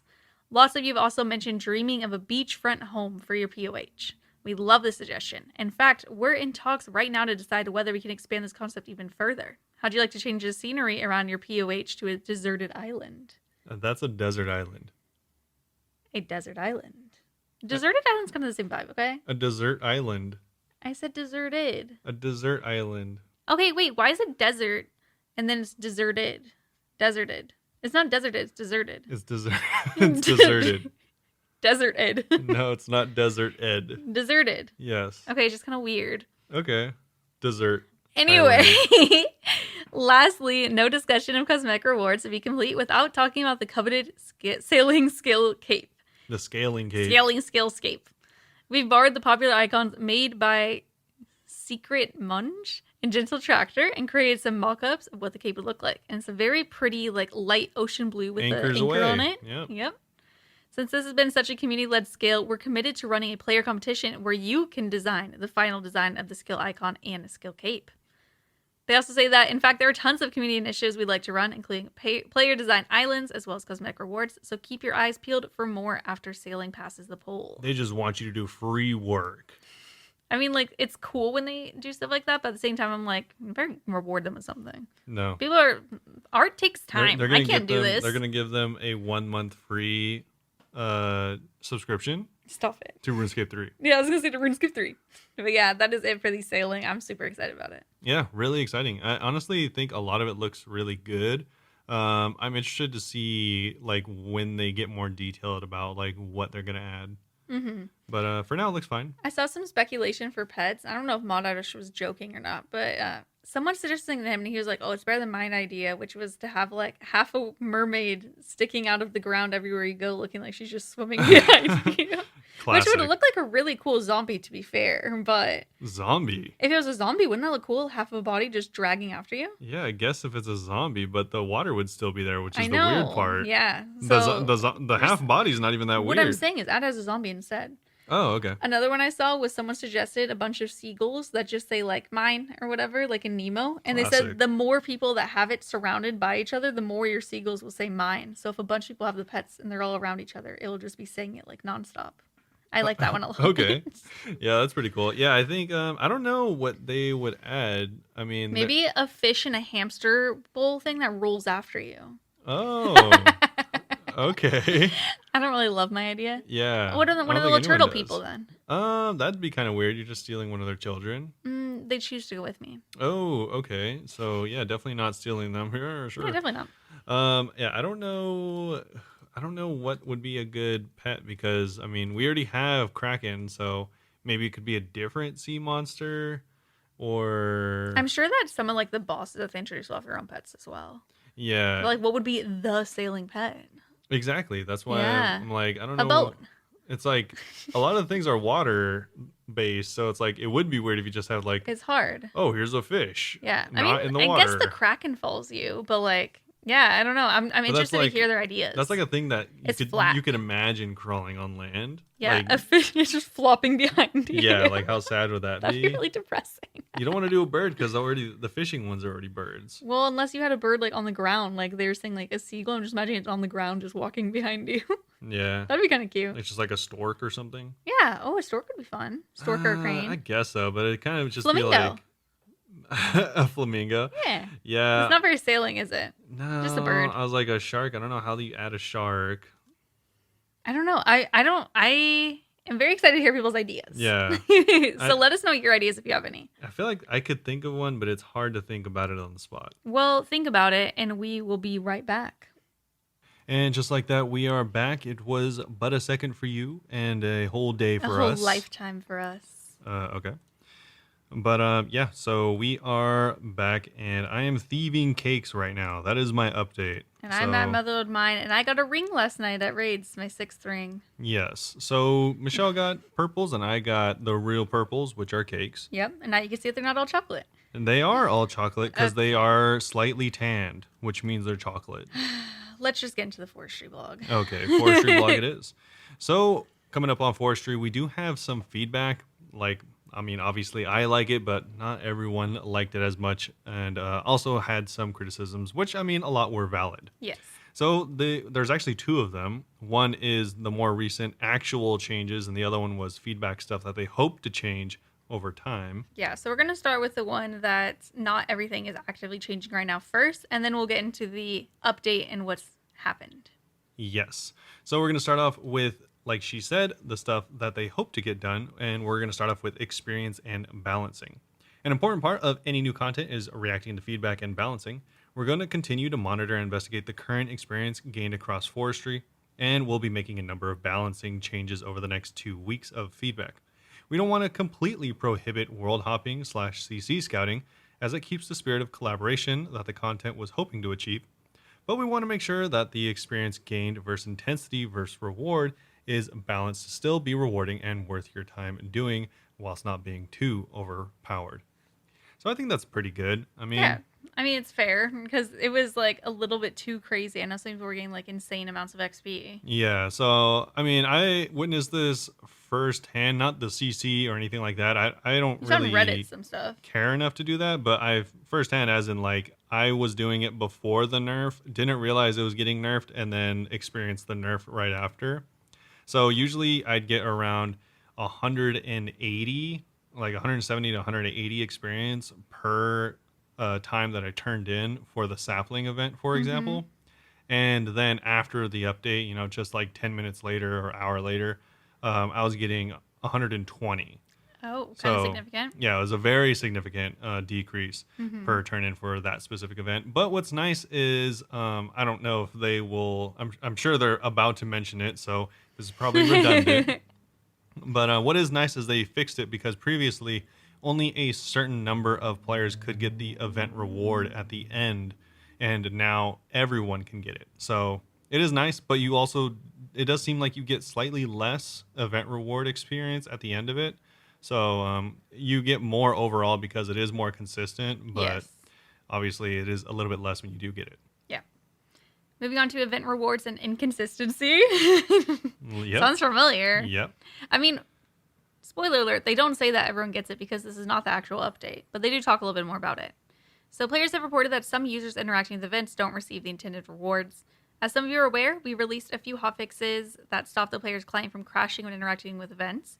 To fix this issue without a cold fix, which would need us to reboot the game, this means that we had to cap the number of players to around 50 that would receive the full intended rewards when an event ends. So we're happy to say that with this week's game update and the cold fix version in place, the limit will be removed, and everyone participating in the event, provided they were in the world when spawned, will receive the full intended rewards. My spoiler alert was wrong. Why did I even say that? Yeah, no one knows. I misread it, I guess. Ignore the spoiler. I'm a liar. Yeah, overall, I think it is better from what I've experienced. I still think the bees could use some work, but... I mean, that goes in what we're going to talk about next. Oh, really? Okay, cool. So we have event polishing. Let's take a quick look at the overall opinions of each of the current Forestry events. So we have Rising Roots, which is low intensity, great experience, great rewards, and decent social interaction. Struggling sapling, high intensity, great experience, great rewards, and great social interaction. I love this next one. Flowering tree, high intensity, bad experience, bad rewards, decent social interaction. And leprechaun, low intensity, great utility, a different event comparatively. Yeah, it's like kind of just not even an event. Yeah, it's nice. I am not gonna lie. I actually really like it whenever the leprechaun shows up, especially with the backpack, like I was saying, because you can deposit straight from the backpack. No, that's huge. It actually it doesn't even give you an option. It just automatically does everything in your inventory, including the bag. Yeah. So that's nice. And usually it's like, I don't know. I like when events show up, obviously, and if you're like trying to be really like efficient about it, then yeah, technically because the leprechaun showed up, a different, more XP one didn't show up, but it's still nice for me at least as like a regular player. That's true.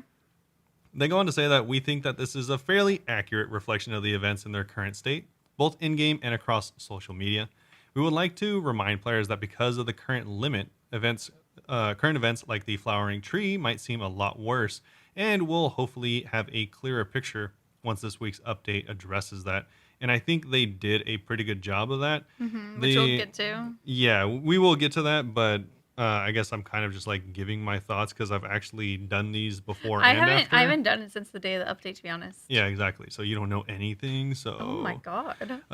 No, but I do think they did a good job at not really making it feel super rewarding, but more rewarding, I guess, when in reference to the B event. Yeah. It still sucks in the moment, but now you get a bonus after, so that's nice. Now it's not high intensity, bad XP, bad rewards. Now it's high intensity, okay XP, bad rewards. There we go. Well, actually, the rewards are okay because you also get an anima bark drop at the end as well, similar to like all the other events. Anima bark's pretty nice. Yes. So make sure to bear in mind that the things we talk about in this section are mostly to improve the overall health of the events and may change due to our current investigations with experience, rewards, and spawn rates. Here's a look at the potential changes for each event. Rising Roots. Currently, players are enjoying this event for the low intensity and high reward trade-off, which as a player, why wouldn't you? We're going to be monitoring this one carefully as we continue our discussions. We've also seen feedback regarding the event giving roots, which would be more impactful at the introduction of teas in Part 2 of Forestry. This is something we'll consider going into Part 2, and we'll look to update you when we start community consultation. Yeah. Glad that they weren't like, we're nerfing it immediately. I think it'll be weird if it doesn't give roots. I don't really want it to, but I would think it's weird. Yeah. Also, I do like Rising Roots. I feel like it gives you so many anima bark, though. It is nice. It's my favorite just because it's the easiest. Yeah. You don't really have to think brain dead, just look for green tree. Yeah, I like it. Yeah, it's definitely nice. And then we have the flowering tree, or just kidding, we have my favorite event, which is the struggling sapling. We've seen that overall this event is in a similar spot to Rising Roots, and the level of social engagement we've seen during this event has been fantastic. Although we know that with the event locating CCs and utilizing other skilling training methods between doing these events, this event can reward some of the highest levels of experience to forestry / woodcutting can give. This is something we want to balance with this week's update, and we'll look to reduce the experience granted when participating in this event by around 30%, which is exactly kind of what I saw. Again, we'll be monitoring this closely, so I think that's good just because, I mean, people were abusing it. It was honestly too good because just by joining a CC, you can get, 200,000 to 400,000 XP an hour, which is, quite a bit more than what you're supposed to be able to get. I wonder what it is now. They, in the update, I don't want to say what it is yet, but there was a little change to it that I actually thought was kind of interesting that we were talking about the other day. Yeah. Me and you when you were woodcutting. Okay. So I'm excited to go over that. But before we get to that, flowering tree. This one is very dependent on our investigations, but we do know this event, out of all events, excluding the leprechaun, players favored the least. Not only is it low XP, but the rewards of strange fruit and occasional seeds aren't enough. Alongside the strange fruit. Alongside the accessibility issues, potential changes could include buffing both XP and rewards, increasing the number of seeds from the event, and or, as we discussed later, making the event easy to understand. There are no confirmed changes for this event, aside from the accessibility issues we discussed further down, but we will be reviewing its place after this week's game update. Yeah. Honestly, I think a really easy fix because all the other ones are like low intensity, high XP, high intensity, high XP. Honestly, I think you should just make it so it's like maybe even better XP than the other two, but it's like really high intensity. Like maybe make it so like the two budding plants always spawn relatively close to each other, like really close. And like you will get like low XP if you're just playing normal, but if you like know the rhythm, you can pretty much essentially like tick perfect back to back bushes over and over again. Yeah. And I feel like if they made it so that doing that high intensity thing was technically like maybe 10 XP, the highest XP per hour of these events, that would be kind of a cool reward. I think if they want it to be more popular, I mean, aside from the accessibility, which we'll talk about more later, they should just probably boost how much XP you get from it. Yeah. Honestly, you have to make it worthwhile. Yeah, that's what I was saying. It's like, really annoying. I mean, yeah, because it's like I don't think it would be a bad idea necessarily to make it so all three of them are rewarding and give experience. I mean, obviously that would be cool, I guess, but I think maybe it could be unique in that way where it just can give more experience if you are paying attention, and if you decide to pass, you decide to pass, whatever. Yeah. But yeah, I don't know. I think that would make it like a little bit more unique, because the other ones are just, yeah, like you said, like one's AFK and you do it because it gives you a lot of XP, and the other one just everyone in the chat could help you. Yeah. The bees you can't. I mean, okay, well, we'll talk about that more later. I don't want to discuss too much my thoughts on it because they will go more into it. Yeah. But yeah, I think potentially that'd be a cool, unique take. Definitely. Speaking of unique takes, we have the Leprechaun. The biggest bit of feedback is the utility of the Leprechaun is great, but it lasts for too long, and I can kind of see that, especially because events can't spawn whilst it's active. We've got two main approaches to this issue. We could either make the event be able to spawn while a Leprechaun event is active, or we can make the Leprechaun more of an interactable event alongside the banking benefits. Both options have their benefits, however, creating new mechanics for the event would take significantly longer, which we are bearing in mind. I like the idea of just having the Leprechaun be separate from the events, and it can just be at both times. Yeah, I think it would just be a nice thing, like, oh, all right, cool, it's time to put your logs away. Yeah, and he shows up every once in a while and disappears. Yeah, exactly. So then people will still want to get the Leprechaun charm, because I think that a lot of people probably don't get it as much now. No, yeah. Because no one wants it to spawn. Yeah, people get shunned if you have it. Yeah, people get annoyed if you spawn Leprechauns. Yeah. Which a lot of people probably like spawning it. Yeah, overall, I think the Leprechaun event is cool. It is unfortunate just because it does feel less worthwhile, especially because I think I mentioned this to you. I don't even know if it was on the podcast or not, but it sucks that for the Leprechaun event, that all of the best woodcutting spots are pretty much next to banks. Yeah. Yeah. I'm sure it'll be helpful later on whenever Forestry dies down more. I don't know if it ever will die down because everyone always wants to get 99 woodcutting. Yeah, exactly. So I still think it's fun. I'm woodcutting behind Sears usually, which is, literally behind Sears, the bank, and so it can't really get much closer. Where I was in between Sears and Catherby, so mine I could have used. Slightly closer to a bank. You're between Sears and Catherby? What there's were you cutting there? There's a bunch of U's. Oh. Yeah, there's a lot of people there. Oh, okay. And then I ended up going to the U's in the cemetery in Sears instead. Yep. But even that, you're close to a bank, but if you could have a bank 5 steps away instead, exactly. Why not? That's why it's it is nice, but it's not necessary. No, by no means is it necessary. It is just kind of nice whenever it shows up, oh, okay, cool. Yeah, why not? Yeah. Then we have the collection log. Obviously, a lot of players were having problems with the log not having any of the items in it. Okay, the log not existing. Yes. So players are unsure why we didn't add a collection log for this update. This was a mistake on our part, and we should have included a collection log upon launch. We'll be adding one over the next 2 weeks, and it will retroactively unlock any untradeable rewards that players have already received. Still, it does mean you'll have to rebuy any tradable items from the Forestry shop in order to have them completed in your collection log. That's kind of annoying because you can buy a lot of stuff, right? You can buy a lot of stuff, but the ones... Well, there's not a lot tradable, I guess. Yeah, I don't know. It's still kind of annoying. It's kind of annoying. They should have had it at launch, but I don't really care. Yeah. If you're going for the log, you're going for the log. It doesn't matter. Yeah. So. Forestry kit upgrade. We've also seen feedback from you all that creating the upgraded Forestry kit upgrade feels counterproductive when you can't easily deposit items and it was while you're banking, which we talked about. I will not be buying it until they fix it. Although there is an option to let you empty loot on the deposit box with the fish barrel, the basket doesn't work with this function, meaning emptying these items while it's equipped is more of a chore. Yes. So we'd like to explore the option of including an empty storage option inside the bank, meaning that your upgraded forestry kit and fishing barrel could be deposited while wearing them.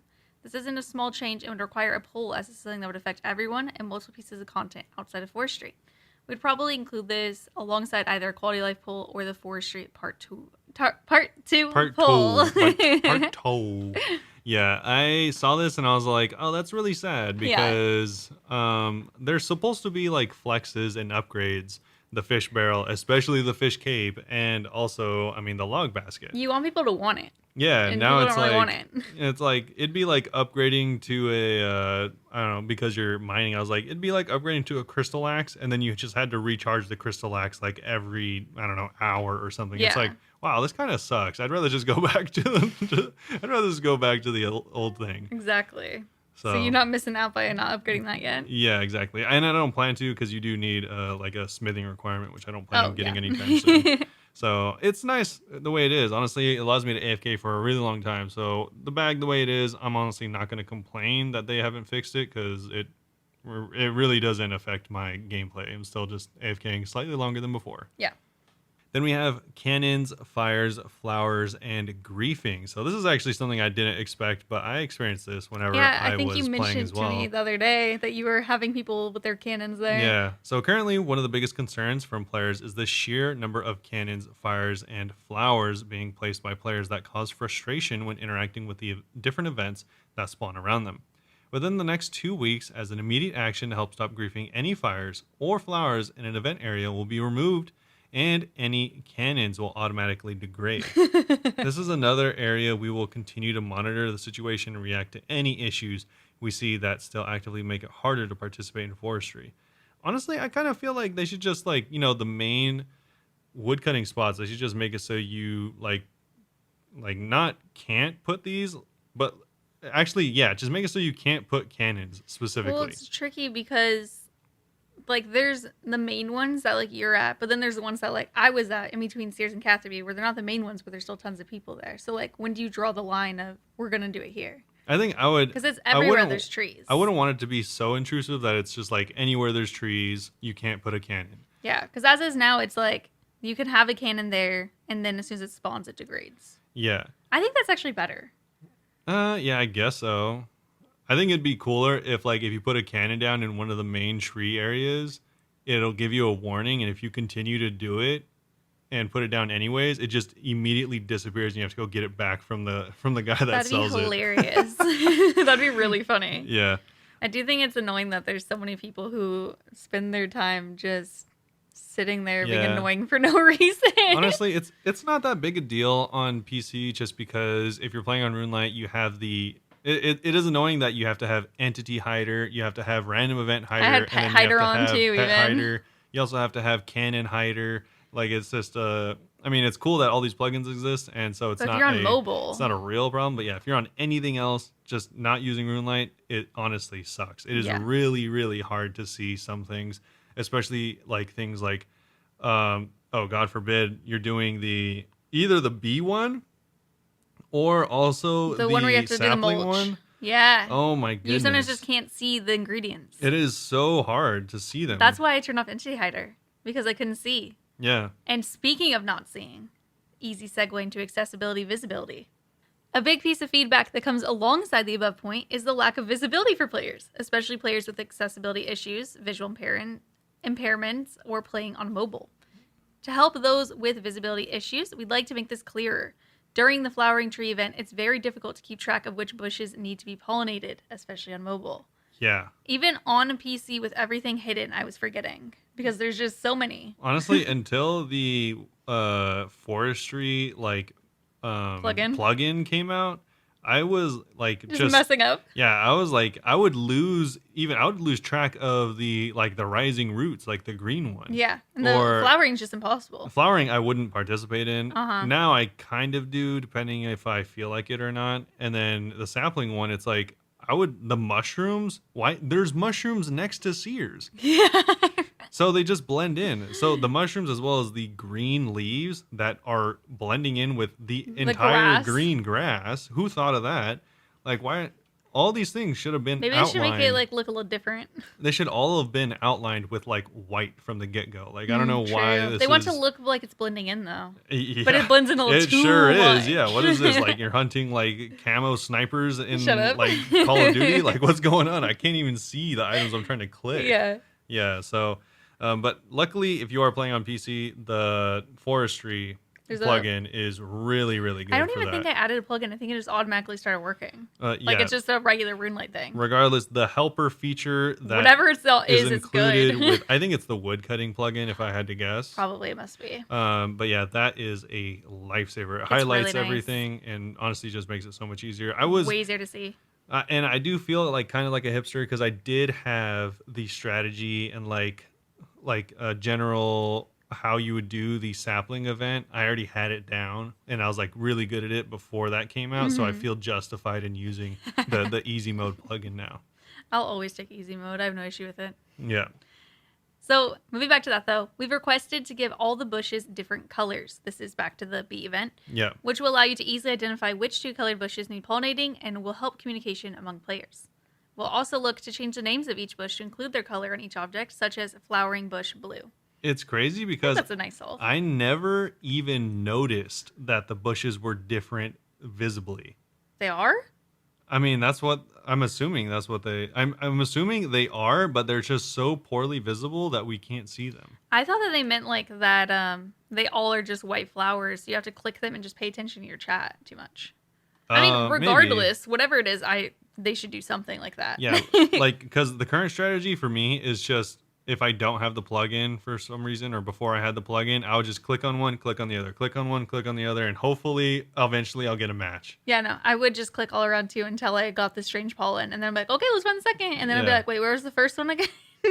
Usually, I'll keep track of it, but yeah, it's hard to keep track of. It is literally tedium. That's what and it's the worst XP, so it's like you don't even feel good about it. You're like, why am I doing this? Yeah. Honestly, after the second one, I just started passing on the event. Mm-hmm.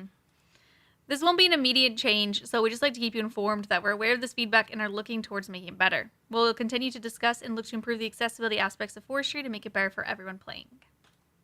Nice. Yeah, overall pretty good. Definitely. Then we have a thing for ultimate players. So speaking of making things better for everyone, we've seen a number of discussions surrounding ultimate iron players. So this is actually a problem I brought up last week, talking about how ultimate players pretty much could not get access to a lot of the items because of the redwood requirement. Because specifically they had to be noted. Yeah, specifically. So even if you were 99 wood cutting, you still couldn't get a lot of these items because they required a lot of noted redwoods. Yeah, it was like hundreds of hours of progress to get like one item. Yeah, I think if I remember properly, you'd have to play the same amount of games in the Morton minigame that would give you the collection log drop rate times 10. Ew. So it was pretty much not impossible, but it would be like a year-long grind if I had to guess. Like it would be an immensely long grind. Just ridiculous. So luckily, hopefully they're fixing that. They said we made some changes to the forestry shop prices, which seem very drastic when you compare it to what we initially said in the beta, which true. The beta it was so low, and then they're like, all right, 500 redwood. It's like, wait, what? Yeah. So it's hard because I'm a main, but for them. This is something you only would have known if you had tuned into the live stream or the Discord stages call, which from a communications perspective is not the most effective. And I said this in the past, that this sucks. Discord stages suck. It's nice if they make a poll after saying what happened in the Discord stages. Yeah. Yeah, sure. Even the live streams aren't the best because who is going to be able to like take off work and watch this or watch this at work or, look at the VOD? No one is going to do that. You're going to get the 5,000, 10,000 players are going to do that. Maybe. And then everyone else, which is, 5,000 is a lot. Blindsided. Yeah, everyone else is going to be like, why did this randomly happen? And so that's what happened this time. It says, overall, we are happy with the current prices and feel they give more value to the reward. However, it does mean that those people preparing for the update would have been caught off guard on release, especially UIMs. So where does that leave us? Well, previously, we were going to pull a change where the friendly forester would be able to note logs. This would have meant huge changes to how UIMs play, and go against the spirit of the game mode. Much like the log storage next to the air balloon transport service, we'd like to place a similar one-way log deposit box next to the friendly forester, which would allow you to put in noted and unnoted logs as a one-way transaction to only be used within the forestry shop. That's a great idea. I agree. This would be available for all players and means that those of you who want to collect and deposit logs in smaller increments totally can. Yeah. So yeah, honestly, this seems like a win-win, I guess. Yeah. Seems good to me. I mean, I saw at least one ultimate that I follow on Twitter seemed happy about it. So we'll see what the general consistency better is. Than a several 1,000-hour grind. Literally, right? Yeah, so. I was kind of thinking that too. Whenever it was noted and I was seeing people complain, like, I don't think I even like said it on the podcast, but I was like, why don't they just like make it so you could deposit it and like add on as you go? Why does that have to be a one-time thing? Apparently they said there was a technical limitation, but I guess by adding a box that subverts it or something. Changed everything. I have no idea. But either way, hopefully they add that soon because as it stands, Iron Man can't get anything that requires redwoods. Yep. Well, for the most part. Moving on to some smaller changes. Allow players to add the woodcutting cape into the clothes pouch and still gain the benefits of the cape. This would only work for the woodcutting, though, not the max cape. Some Fermi Isle trolls that were not dropping noted Arctic pine logs will correctly drop them for next week's update. The ice trolls found in the caves, which can only drop bones, have been renamed to frenzied ice trolls. Yeah, a little bit of confusion there. Make the forestry kit free. No idea why it costs gold.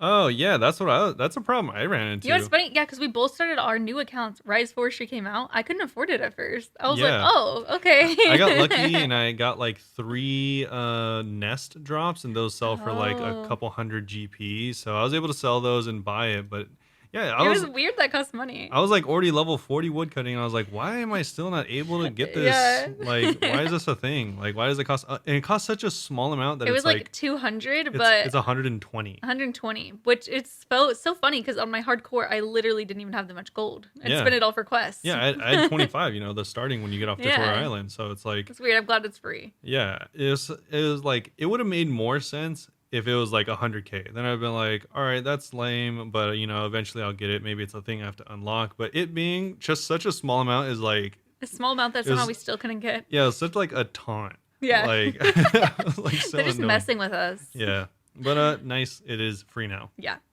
make it Australian world for forestry. Change the number of chat messages you receive when collecting anima-infused bark.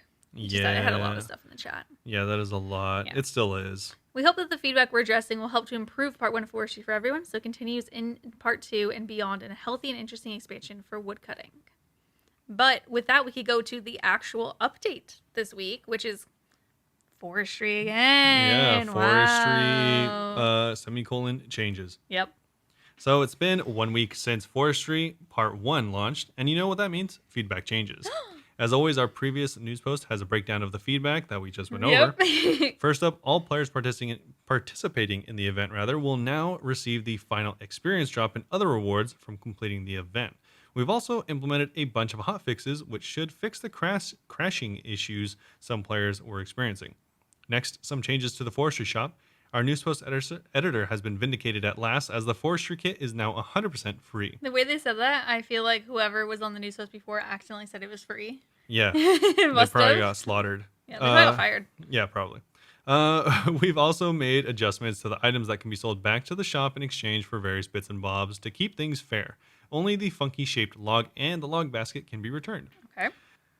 We also heard all you collection loggers out there about wanting one for Forestry. Forestry items have been added, and all untradeable items like the log basket and the funky shaped log will unlock automatically if you have them already purchased. Otherwise, purchase any of the items directly from the shop to unlock them. We've also made several changes to 2 of the events.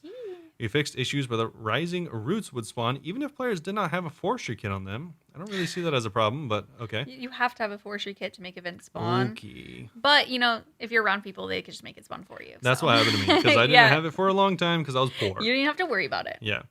The overall XP gain from the struggling sapling event has been reduced by 30%, puts it closer in line with things like rising roots.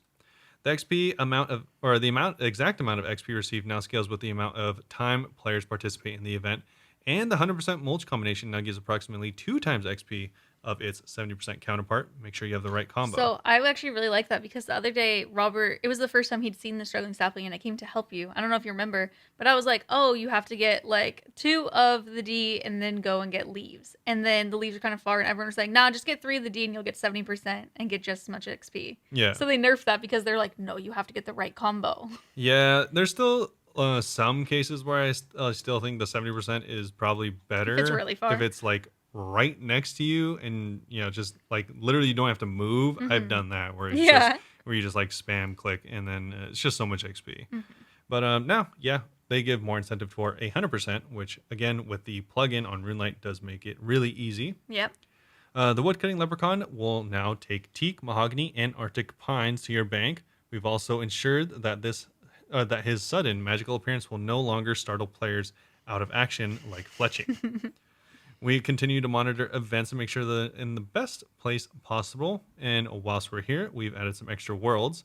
Extra themed worlds. These are actually kind of cool. Yeah, so they added world 312, which is going to be for group skilling, as well as 313 for group skilling, and 388, 398, and 434, all for forestry, with 434 being specifically free to play. Yeah, I think that's cool. Yeah, pretty nice. Lastly, some smaller changes. They fixed an issue where the trolls in the Fenwick Isle weren't dropping noted Arctic pines, and also the ice trolls in the cave have a different name to avoid frenzied confusion.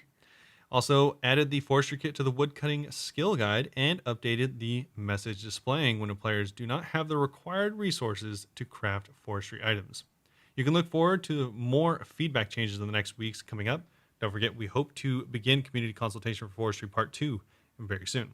If you missed the previous Discord stages call, which everyone did, Jagex, everyone did. They upload on YouTube, but like I don't like watching videos. Yeah, now I have to watch this whole thing. Like, can't you just like make it into a video, or like a text? Yeah, can't you like pretend? This could have been an email. I feel like what they could do. They could like pretend collab with someone and just have them do a mock-up, like 1 minute long video of what the stages were. True. And I would watch that. Some other changes. Players who die in Bounty Hunter will no longer be assigned new targets for a minute so that you can go and retrieve dropped items. Players are no longer prevented from moving when making an unsuccessful logout or world hop request. Fix an issue where the teleport crystal ops appeared in free-to-play. The wise old man and friends will now check your inventory for free space before handing out rewards. These are for Steam and mobile only.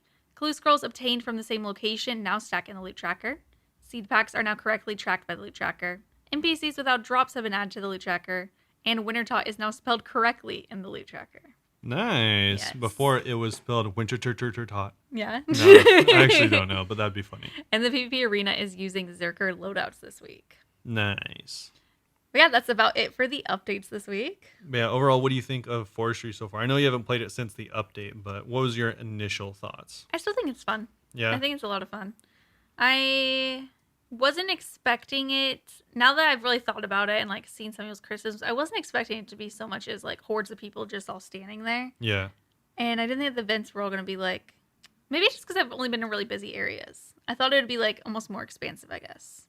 Yeah. But I mean, it is pretty good. I don't think it's not expansive. I think just people go to the places they know, which is the place that everyone knows. Yeah, it just looks like crazy busy, and I thought it was gonna be more like scenic, you know, yeah, like foresty. But it's just like a horde of people running back and forth. Yeah, it's unfortunate that they didn't add more trees or anything, which I'm not saying they should have, but because of that, it's just everyone at Sears or everyone next to Drainer, so kind of just the same places. Yeah, that you'd be anyways, but now 100 people are there. I kind of wish that it could happen at the Woodcutting Guild.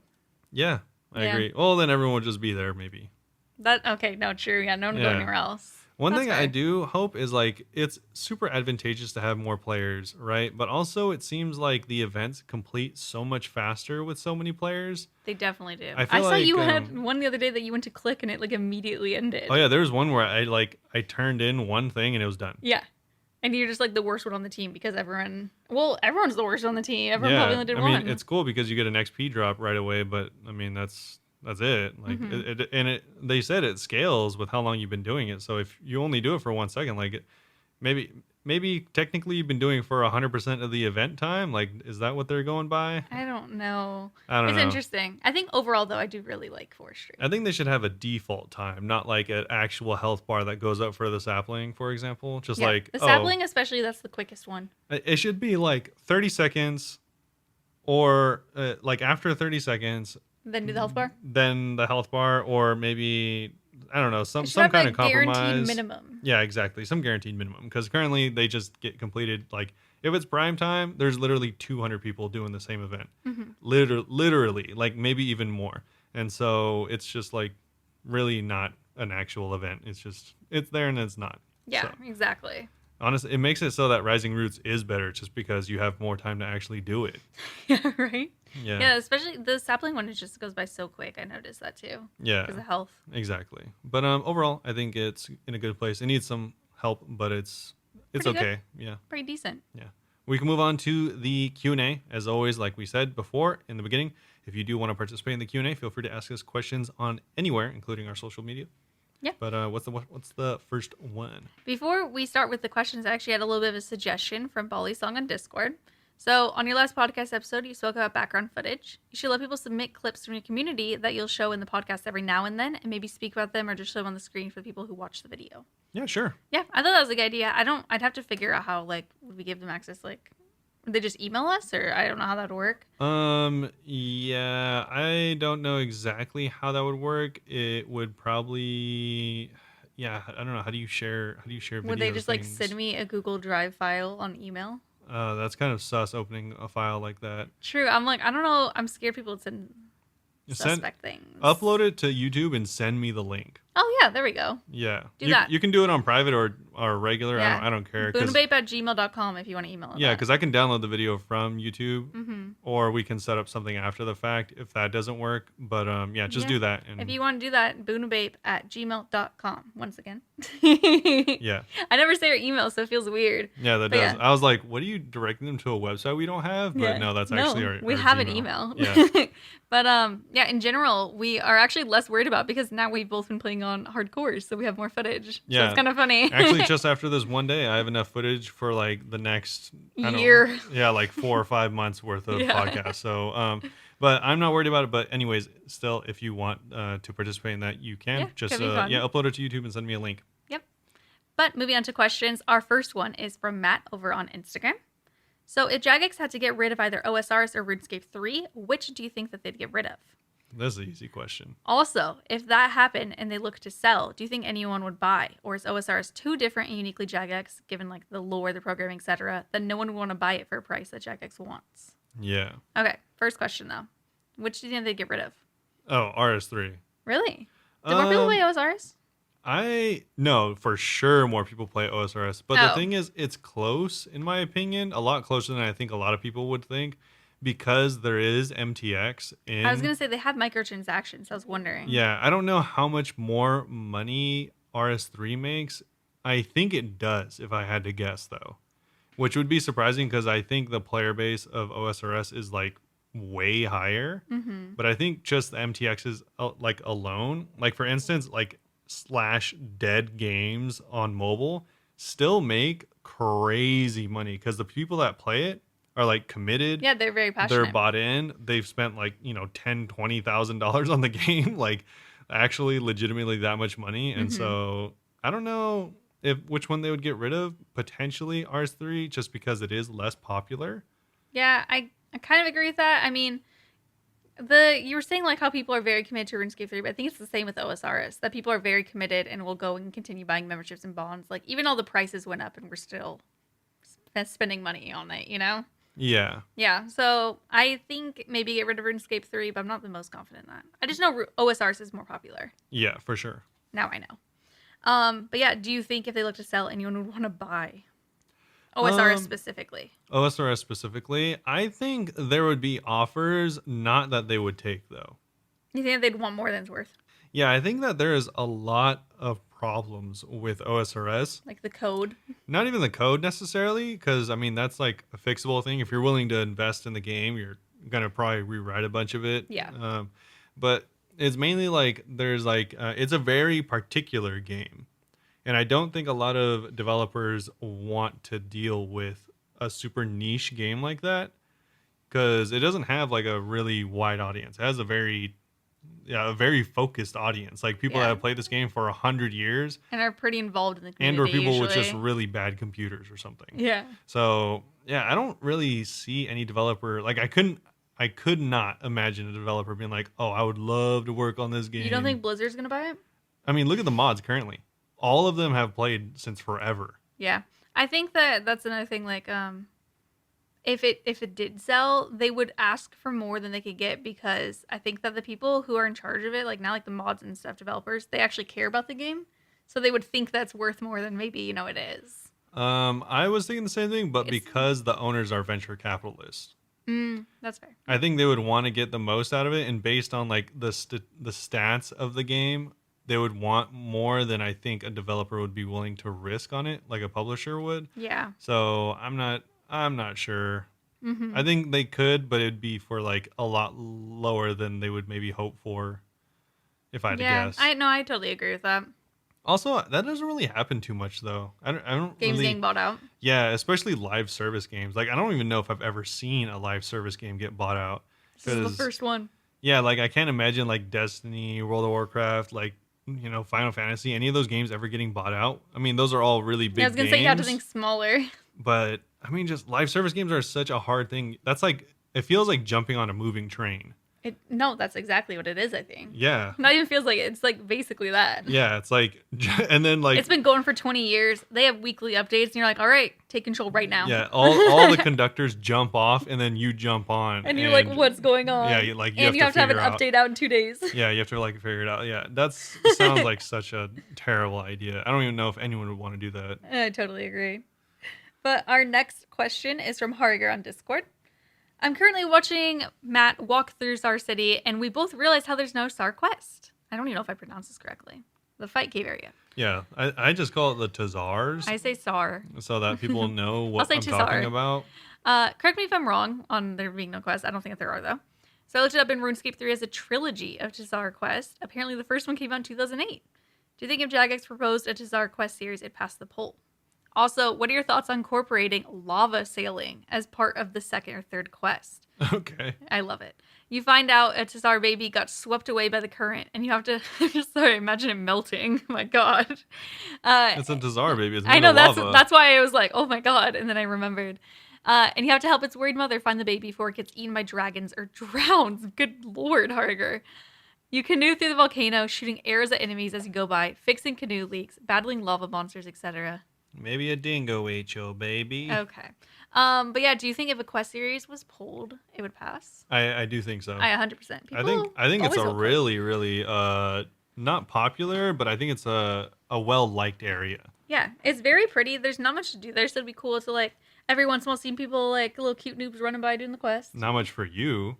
True. I mean, that's where lava eels are. That's also where the obsidian gear comes from. Obviously, we have both the caves. I get I'm a main. Yeah. I don't have to go there. I can just buy a hobby. Also, yeah, like you can go there, kill the guys for obsidian, and then turn in the toggles for crafting materials. True. So actually, yeah. It's not a terrible area. It's just we don't really go there that much. I just like new quests, so of course I like this. Yeah, of course. There's that too. And your quest idea, I do like the baby in the canoe and all that, but I don't. I wasn't even gonna comment on it. I don't think it sounds like it'd be the end of a trilogy. That sounds like a novice level thing, probably, or like short.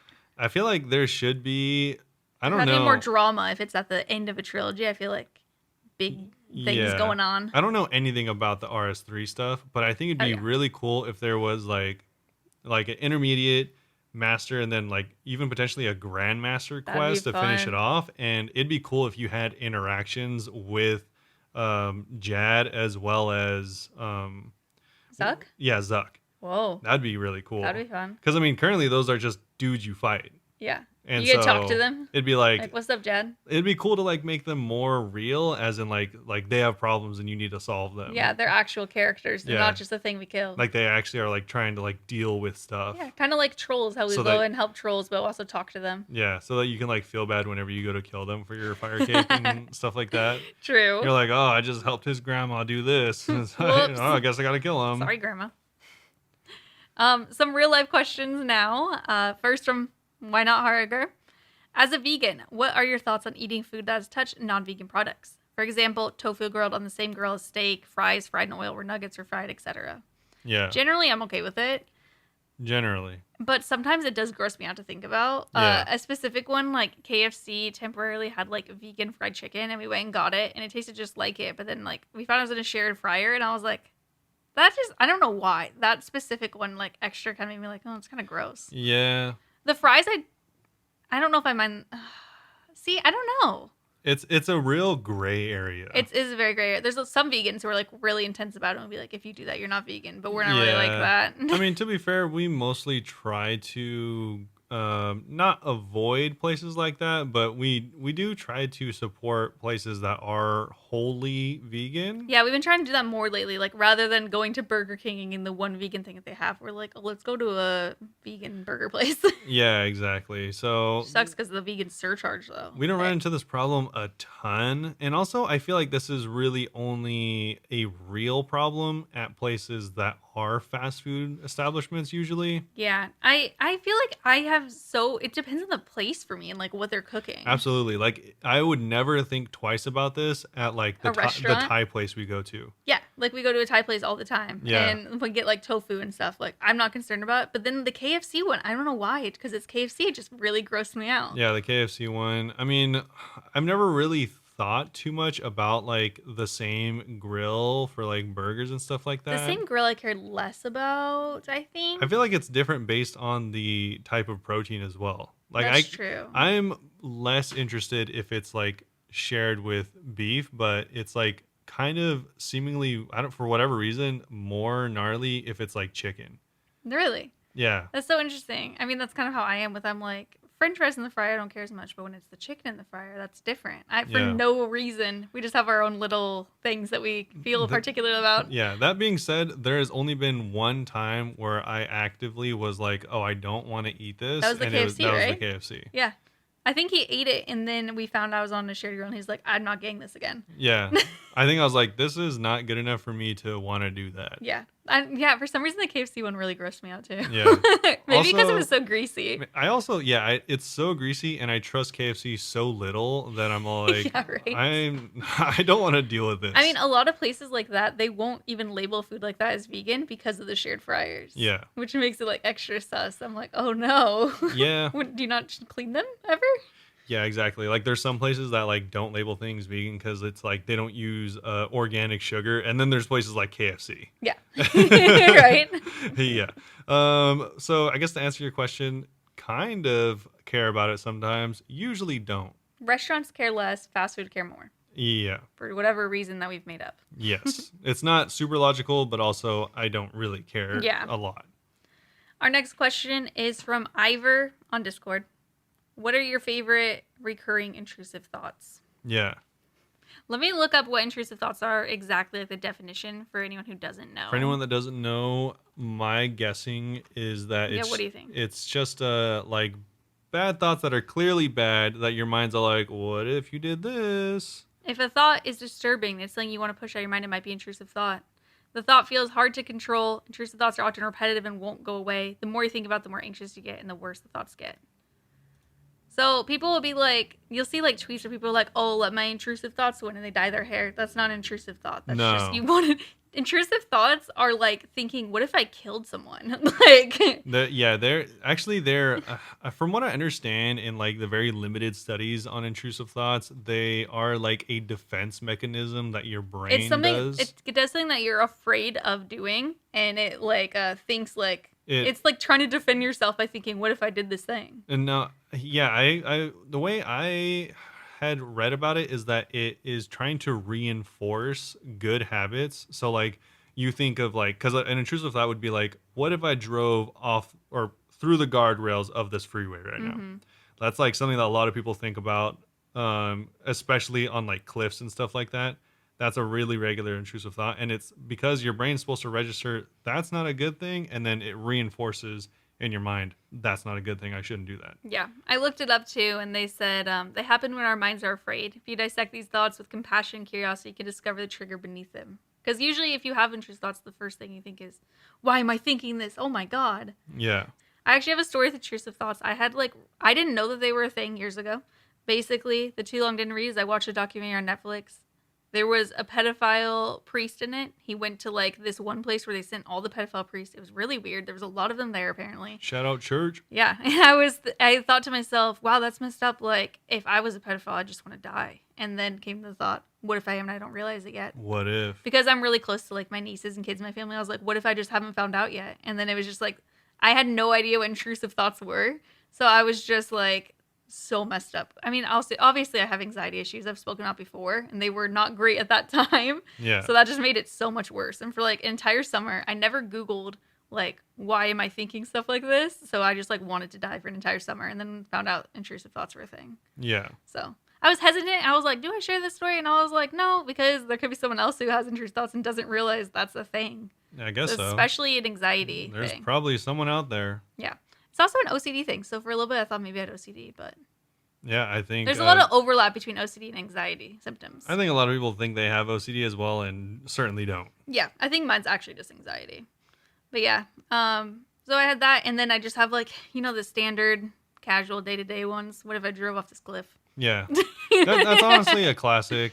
Or another one, when I see people pulled over on the side of the freeway, I'm like, oh, what if I swerved and hit them? True. Yeah, I think the car ones are classics. The car ones are classic because you're in it so often. Yeah, and like once you really think about you're driving like a real weapon, then I think a lot of those... Dude, it's real scary. Yeah, I think a lot of those things start seeping in after that realization. Yeah. But I guess like my favorite ones, if I had to choose favorite ones, were like the random acts of aggression or random like sexual ones.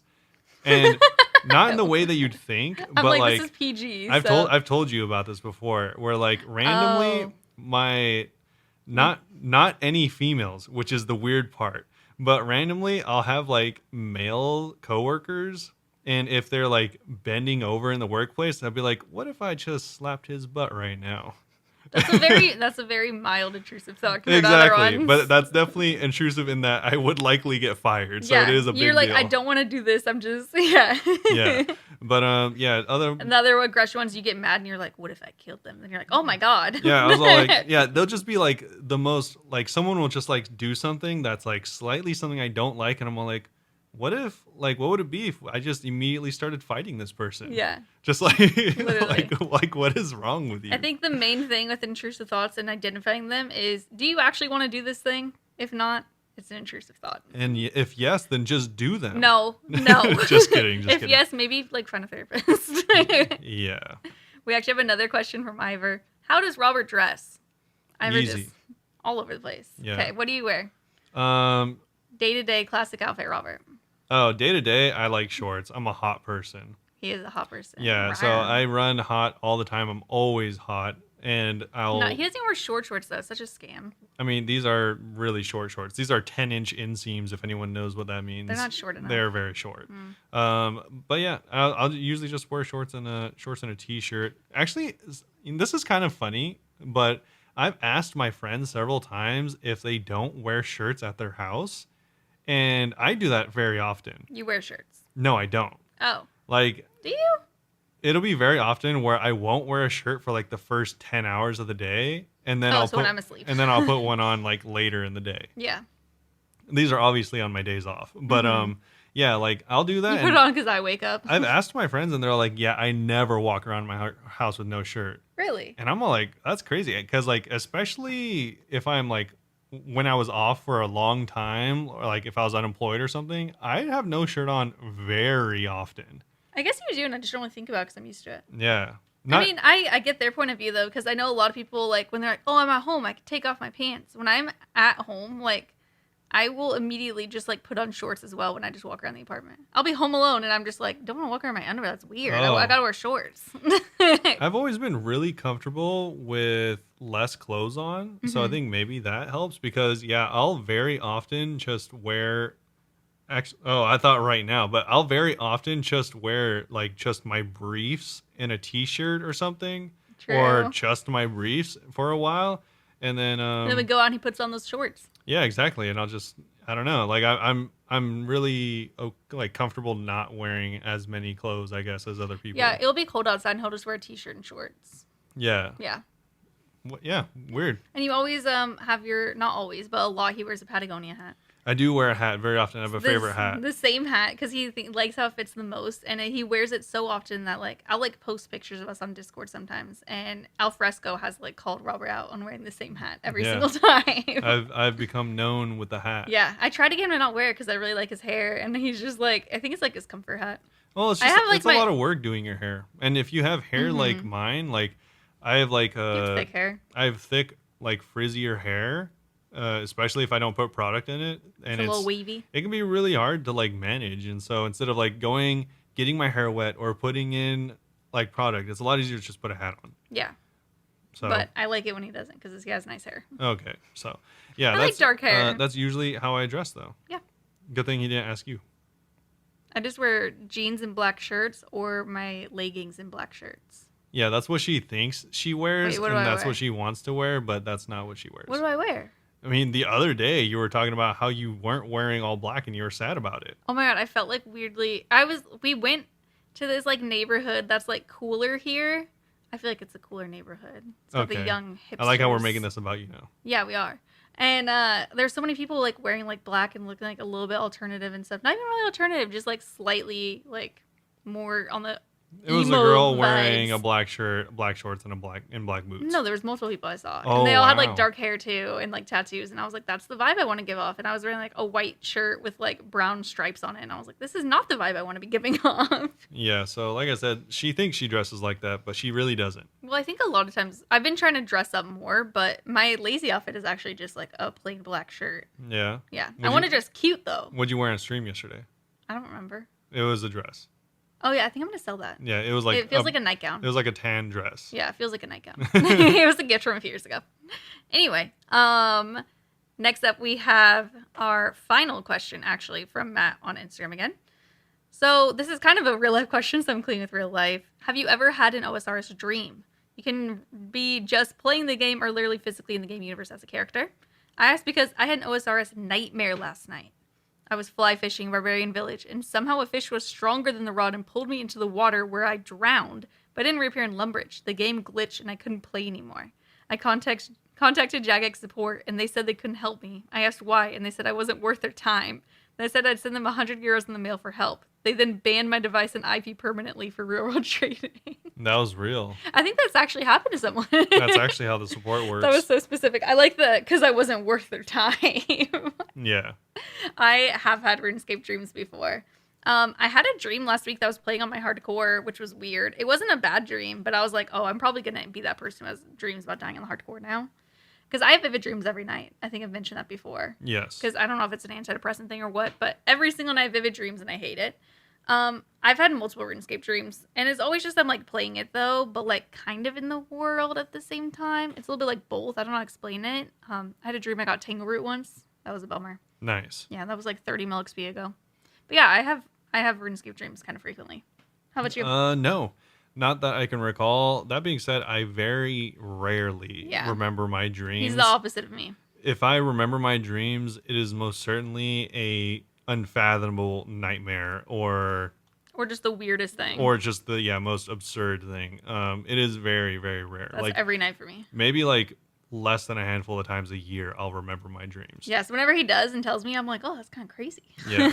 Usually it's pretty like weird. Yeah.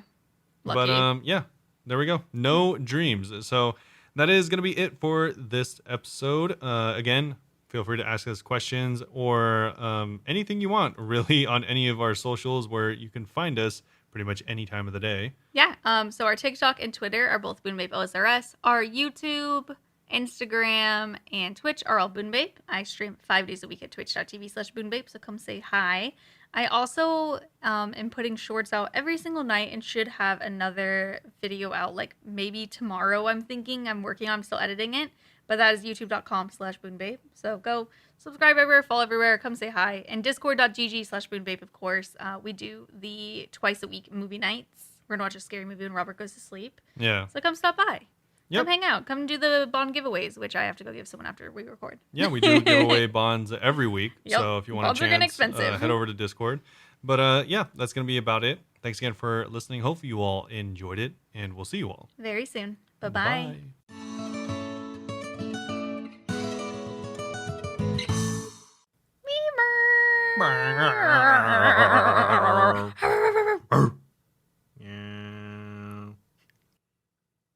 Hello, everyone. No, talk at normal volume. It's me, Kermie.